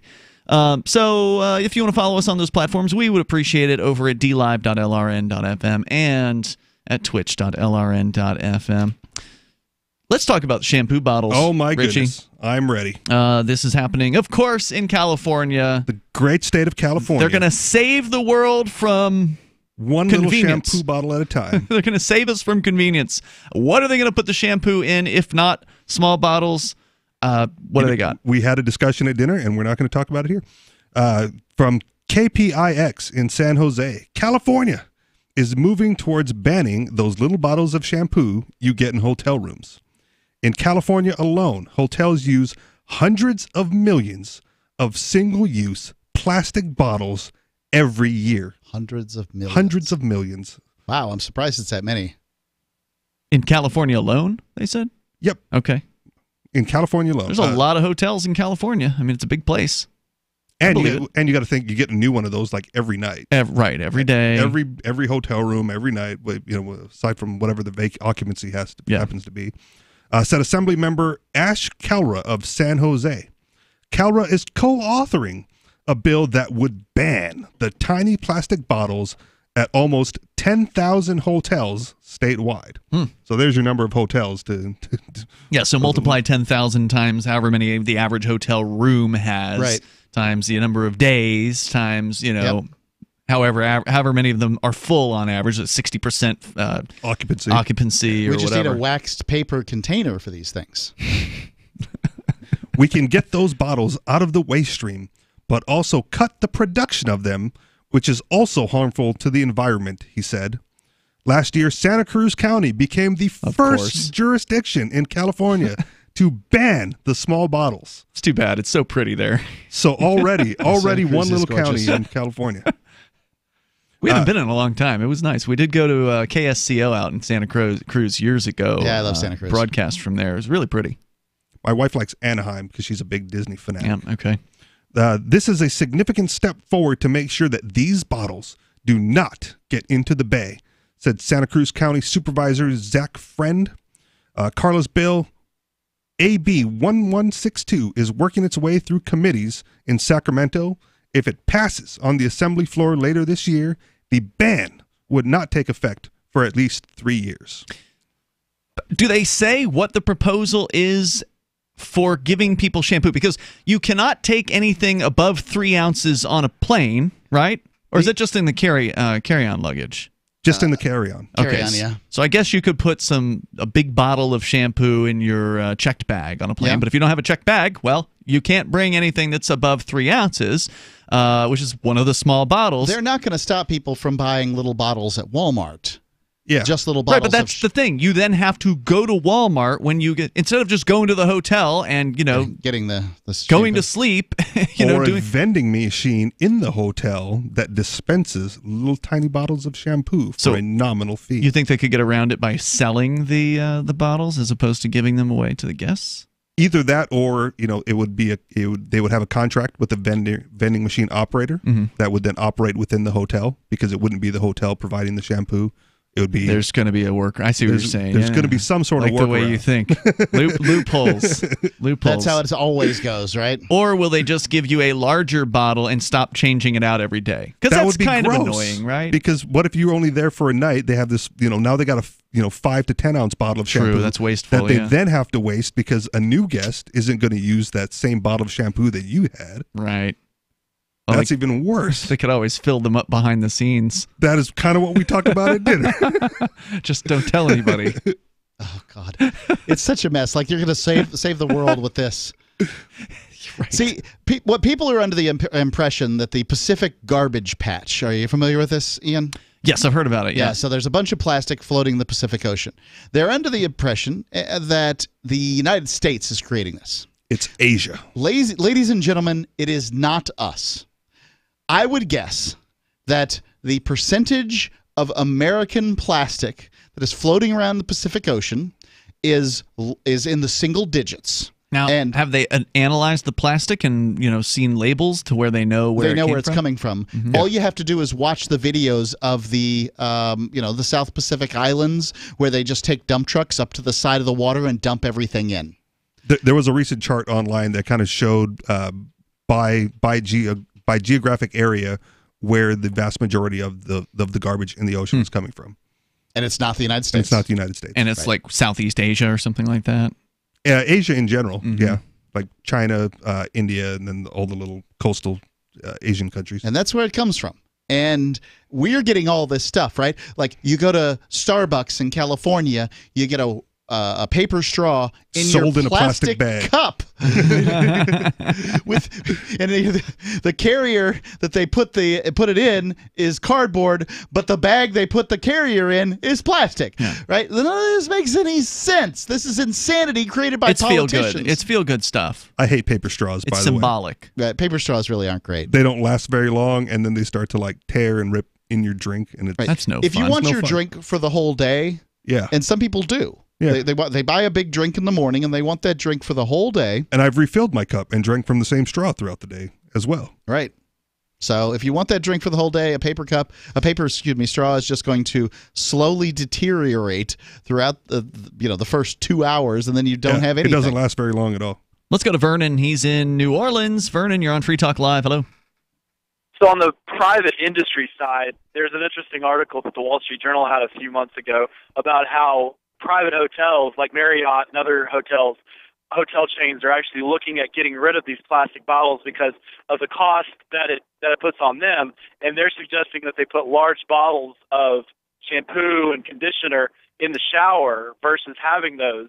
And so you not only have the government trying to ban them, but you also have private industry trying to switch to the bulk model, that I'm sure we all use.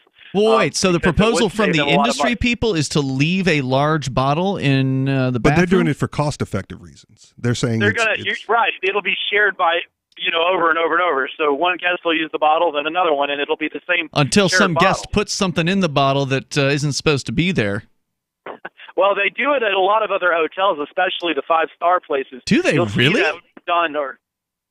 Maybe they could do it like the hand soap dispenser in the shower. Yeah, exactly. Like when I go to the gym, that's how they do it. They don't give me an individual. But that's not fancy. I mean, that's if you're at a 5-star hotel.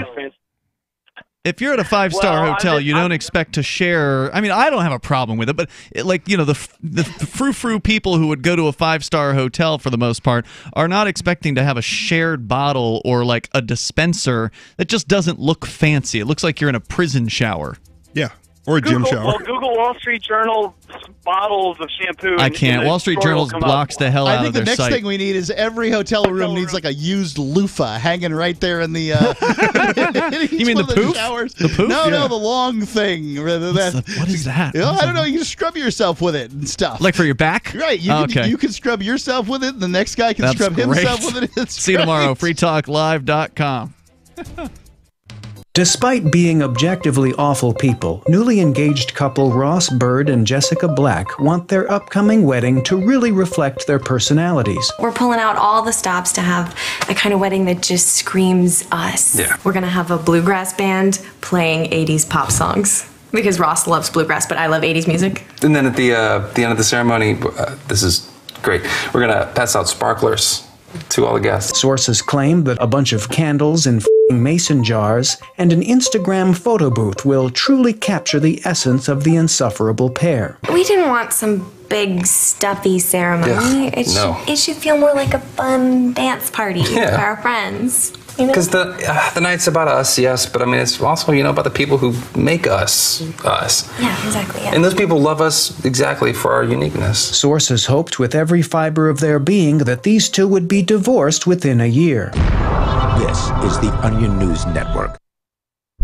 Are you tired of governments murdering people around the world? Stop using their money. There is an alternative. Bitcoin is a stateless, free market, non-political currency. Bitcoin cannot be inflated or controlled by any government. By using their money, you're helping the state. Stop doing it. You have an incredible alternative available now. Learn it, use it, spread it. Get started with Bitcoin at Bitcoin.com. That's Bitcoin.com. Some of you asked, and now we've delivered. LRN.FM's live Keene, New Hampshire studio shows are now streamed in HD on Twitch. Visit our channel at twitch.lrn.fm and give it a follow. If you have Amazon Prime, you get one free subscription on Twitch. If you use it on our channel, Twitch will give LRN.FM a monthly piece of your Prime subscription cost. So please watch, follow, share, and subscribe to twitch.lrn.fm. That's twitch.lrn.fm. This is the Liberty Radio Network, broadcasting the latest liberty-oriented audio content 24 hours a day at LRN.FM. This is the Liberty Beat, your daily source for liberty news and activist updates. Produced in partnership with SNLS News and listeners like you. Online at libertybeat.news and snls.news. I'm Mick Murrow, reporting for the weekend edition of the Liberty Beat. Gold is trading at $1,293, silver at $15.02, and Bitcoin is trading around $5,069. Today's prices are brought to you by InnoScale. Take off with Managed Cloud. Looking for a safe, secure way to store your important files online? let InnoScale handle it for you. Their high availability cloud servers are the perfect solution for clients needing one or more secure scalable servers with built-in hardware failover protection. For details, see them online at InnoScale.net. Free Julian Assange and Chelsea Manning. Free Julian Assange. Demonstrators gathered Thursday, just hours after the arrest of WikiLeaks publisher Julian Assange by UK authorities, outside of the British Embassy in Washington, D.C., to denounce the unprecedented affront to freedom of the press. Protesters also took the opportunity to highlight the injustice of the jailing of Chelsea Manning over her refusal to testify against Assange. Anti-war groups Code Pink, Answer Coalition, and Popular Resistance, in addition to a handful of unaffiliated activists and sympathetic reporters, took turns giving speeches in support of Assange and his publishing record. The anti-media reports that anti-war groups Code Pink, Answer Coalition, and Popular Resistance, in addition to a handful of unaffiliated activists and sympathetic reporters, took turns giving speeches in support of Assange and his publishing record. According to Popular Resistance, demonstrations were planned in a number of cities across the world. The Liberty Beat is sponsored in part by Brave Botanicals, high-quality kratom and CBD at reasonable prices, with excellent customer service. Brave Botanicals is activist-owned and mission-driven, fighting for your right to consume plant-based medicine and natural remedies. Find out more at mybravebotanicals.com. And right now, Liberty Beat listeners can save 10% by using promo code SNLS at checkout. This is the latest edition of the Liberty Beat. Find us online at libertybeat.news and snls.news. Your news now continues. The United States pressured the United Nations to recognize self-proclaimed interim president Juan Guaido during a Security Council meeting held Wednesday. The anti-media reports that U.S. Vice President Mike Pence told the UNSC that the time has come for the UN to recognize Guaido as Venezuela's legitimate president and accept the latter's representative to the world body. He added that the U.S. would circulate a resolution to this effect, but offered no details on his timetable. A previous U.S. resolution at the UNSC was vetoed by Russia and China on February 28th. Pence went on to reiterate the warning that all options are on the table to oust the Maduro government. He said, "This is our neighborhood," and called on Russia to cease its support to the Maduro government. Venezuela's U.S. representative, Samuel Moncada, slammed what he called a clear move to undermine Venezuela's rights, adding that his legitimacy depended on UN recognition and not on the declarations of the U.S. Vice President. An utterly horrifying video, taken from Marshall High School surveillance cameras in January, has been released, showing a massive Chicago cop shove a girl down a flight of stairs, punch her in the face, taser her multiple times, and stomp on her head. The Free Thought Project reports that in January, when the incident originally happened, the officer claimed the girl initiated violence against him and that he had no other choice but to take her out. Now that the entire video has been released, we see the claim is not true. The victim is 16-year-old Nigma Howard. She has since filed a lawsuit after the two cops savagely beat her for no reason. The false claims filed against Howard are nothing short of criminal and almost led to ruining her life. As the Chicago Sun-Times reports, at her initial hearing, prosecutors said the officers were called to escort her off the school's premises after she was suspended, but she refused to leave the building and kicked, bit, and spit on the officers. The girl's attorney said that is nothing but a lie. Support for the Liberty Beat comes from the Conscious Resistance Network, featuring videos, news reports, and articles from a spiritual anarchist perspective. Experience the Conscious Resistance at theconsciousresistance.com. How would you like to have your business featured on the Liberty Beat? You can. Just send an email to libertybeat@snls.news for details. This is the Liberty Beat, produced in partnership with SNLS News and listeners like you. The Liberty Beat is online at libertybeat.news and snls.news. I'm Mick Murrow, reporting for the Liberty Beat, reminding you, spread liberty with a smile. Did you know you can legally exit the U.S. federal income tax system? Well, it's true, and thousands of American nationals are doing it. The 16th Amendment and the Internal Revenue Code are legal, but only in a limited jurisdiction. This is the basis behind the voluntary nature of the income tax. Learn the exit strategy provided by Congress. Find out more by visiting weissparis.com and watch our numerous videos. That's WEISS Paris.com. Join the LRN.FM Discord for live chat 24/7 at discord.lrn.fm. That's discord.lrn.fm. The latest edition of Blockchain 2025 is next on the Liberty Radio Network at LRN.fm. Get more at podcast.bitcoin.com. You're listening to Blockchain 2025. The future is right now. Every week, we explore implications of the technology underpinning cryptocurrencies, blockchain. Each episode is a standalone examination of one industry broken into 3 segments: a basic overview, blockchain's disruptive impact, and relevant crypto projects. Blockchain 2025 is part of the Bitcoin.com podcast network. Learn about Bitcoin, create a wallet, and buy your first Satoshis all at Bitcoin.com.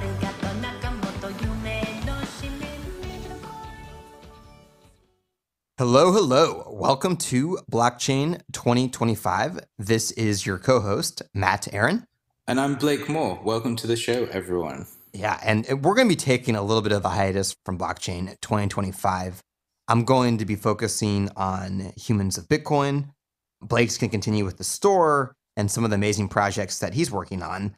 But we want to remind anyone, if this is your first episode, or maybe your 5th or 10th episode, and you haven't heard our full catalog, blockchain technology is going to make a big impact in the world, but it's still a couple years away. And I know that podcasts usually have a recency bias, but believe it or not, with Blockchain 2025, we're halfway through our 6th season, so we have over 50 episodes now. You'll be able to listen to ones that we did last year for the next couple of years until things mature, the ideas about each industry, what will work, what won't work, how blockchain can possibly affect art and gambling, publishing. These episodes remain valid for a while. So if you're listening to this episode, please check out our back catalog. There is a lot of good stuff to go through. There definitely is, Matt. There definitely is. There is a lot of gold in there. Even before my time working on Blockchain 2025, most of those episodes, still definitely valid and have some really great points that kind of, I think, make people go a little deeper and spark some interest. So I would definitely recommend checking those ones out. That's right. And another thing I'd like to say is really, Blake, we take pride in the content we create. We have insights with a lot of talented people, and we read a lot about this industry. And I would say overall, I think government and university reports on blockchain are overrated. That does not mean they don't have smart people, but it seems like they take an approach of it's not Bitcoin, but blockchain. And because of that, it's hard for them to get a full grasp on what's really happening and what the technological revolution is. Right. I totally agree, Matt. It's that thing where they just feel like they're lagging behind a little bit. I feel like there's a lot of innovation happening in this space. And, sometimes you check out these reports and it makes you think, are they really paying attention? Yeah. And there's one thing, this happens all the time in consulting, to look good on a report, to have a fancy 30-page report prepared. There's another thing for a report to be right. You don't really need a report. You could just make a comment. That could be an idea that's bigger than a report. And let's go right into it, man. So the EU, specifically the EU Blockchain Observatory and Forum, published a report, and it got a lot of coverage across the usual crypto media channels. I mean, this is pretty big, the fact that the EU has a forum on blockchain. That means they think it's a real thing and they're putting money into it. But they seem to be pretty off on their findings. I'm speaking for Blake and myself. We're going to go into what they found and then our opinion on it and let you, the listeners, decide where you want to go. And maybe you can just take what we say, read what they have to say, and make your own decision, hopefully. But we think we have a pretty compelling case that the EU is misguided. Right, Matt. And I think it's not to say the whole thing is off. There are some valid points in there. And I can see where they're coming from in a lot of the comments. But just from an overall perspective, like when you're looking at it overall, there does seem to be some contentious commentary in the report. But it'd be great to dive into it. And so, Blake, let me tell you a little something about these types of reports. I would say, to revise what I said, their central thesis is off. And so when your central thesis is off, they've done a lot of research, and on their website, which is eublockchainforum.eu, our mission: monitor blockchain initiatives in Europe, provide a comprehensive source of knowledge, create a forum, which I think they've done, And then finally, make recommendations on the role that the EU could play in blockchain. But I think at the end of the day, it's like if the recommendations are off, it's not a whole lot of value. There's also political motives behind what they report and why they report it. It can't sound too radical, and I get that. But all I'm trying to say, Blake, is if your central thesis is off, if you build logical arguments on top of a incorrect, illogical argument, ad hominem argument, they don't really matter. But I do want to give them credit because you can tell they did a thorough research into this and worked hard trying to get things right, even if they didn't get everything right. Definitely. I mean, in terms of like the central idea, so I guess, they're kind of coming from this angle where they're saying that permissioned blockchains are the future for Europe. What do you say about that, Matt? So I think that's fundamentally wrong, but let's explain permissioned blockchains. Basically, remember, blockchain is a distributed database that can't be changed. Everyone has a copy of it, and anyone can write to it, meaning anyone can send a Bitcoin transaction, right? We can add to this blockchain. Permissions blockchain say, no, this database, only certain people have control, a consortium. Maybe the German government and the French government and the Spanish government all have access to it, a couple people. And they think these permissioned, controlled blockchains are the future of Europe. So before we refute that, why would the government want to argue that a permissioned, not permissionless, which blockchain is really based on, the fundamental of it, censorship resistance, permissionless, trustless, why would they argue that permissioned blockchains are the future for Europe? Yeah, so I guess the first point is pretty simple. I mean, they're a government. They really want to retain that control that they have. Bitcoin and blockchain, as they call it, it kind of poses a threat to that. So for them, these permissioned blockchains are really a way for them to just retain that control and make sure that they are the drivers behind this movement. And they're trying to claw that back, I think. Right. And also, it's important because votes as well as government money, tax money, depends on people being able to legitimize payments, meaning we gave money to the blockchain commission for the EU. They need to get more money for more reports. Blockchain is seen as the next big thing. And as we'll talk about, a lot of the things they want to do, they may not need a blockchain for. But I get it. You are motivated to, you as in someone working for the government that depends on votes and public money and funding, to say what people want to hear. And blockchain is the safe buzzword. Remember, I think Hillary Clinton was the first one to say it. Not Bitcoin, it's too libertarian, but blockchain is something. And so that's where the reputation is. And we do a podcast called Blockchain 2025.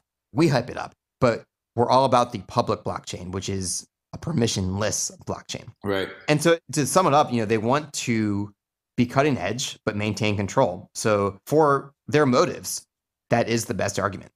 Right. And it's kind of like you can imagine how this conversation played out and they're, sat in this forum discussing this. It's like, okay, so we got this thing that anyone can be, it's permissionless. Anyone can be a part of this blockchain movement and what's going on in that space.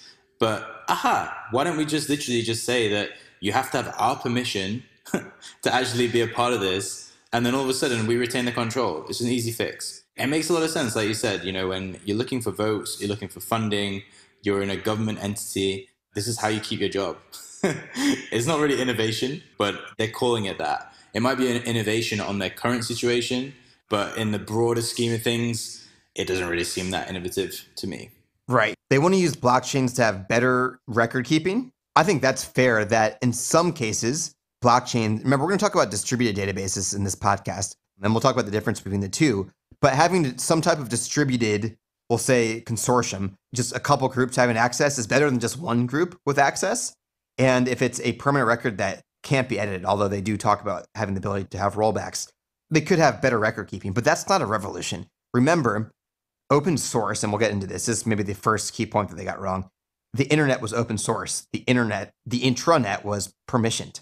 The internet is magnitudes bigger than the intranet. There are company intranets, Blake. I mean, the internet does have a purpose, but it is a very small level. And we think the same way, we think that the open source blockchains, the public blockchains, will be the real revolution, not the private or permissioned blockchains. Right. Yeah, there's innovation happening in this space. And I think that I just don't know if it's going to come from the government. But let's see. I think like what you said, when you look at some big companies out there, I'm sure some of the intranets of big tech companies like Microsoft and Dell and these huge companies, I'm sure the intranets are pretty big. But at the same time, like you said, the internet and looking at things from that perspective, that's way bigger. Millions of times bigger. Yeah. And it seems like they have judged, the Bitcoin fork, the Ethereum DAO. By the way, the forks, we've talked about this before, forking to new coins or hard forks that don't create new coins. But that's what open source software is. People fork all the time. This has happened since the end of time. And they seem to make the overall argument that this open source project is messy. It's not organized. They don't have any governance. That's why you need some structure. You need it to be run like a company. It's kind of a consortium. There's people that have permission to the blockchain to add some order and tidy things up. Do you feel that way, Blake? Yeah. No, I do agree with that. Yeah, I think that's a good point. But the thing is, open source projects, the EU, right, they're mistaken thinking that open source governance doesn't work. I think you've seen this. Open source has won out over private patented technology. Linux has won, and it's behind Android. Look at Red Hat, which is dedicated just to Linux projects. Open source software has won, and communities have been built and flourished around it, and they still exist today. So I think it's pretty naive to think that it can't work for Bitcoin and Ethereum, whichever blockchain, open source blockchain projects went out. I think they're underestimating the governance of Bitcoin. That's exactly the point. So there is a quote in there. This is directly from the report. It says, Bitcoin, for example, is a purely open source project with no formal governance structures, developed and managed by a more or less organized group of developers who themselves are often volunteers. I think they're really underestimating, like you said, how open source projects can be really well governed. Like, the reason why Bitcoin has got to the point it has today is, there have been tons of contentious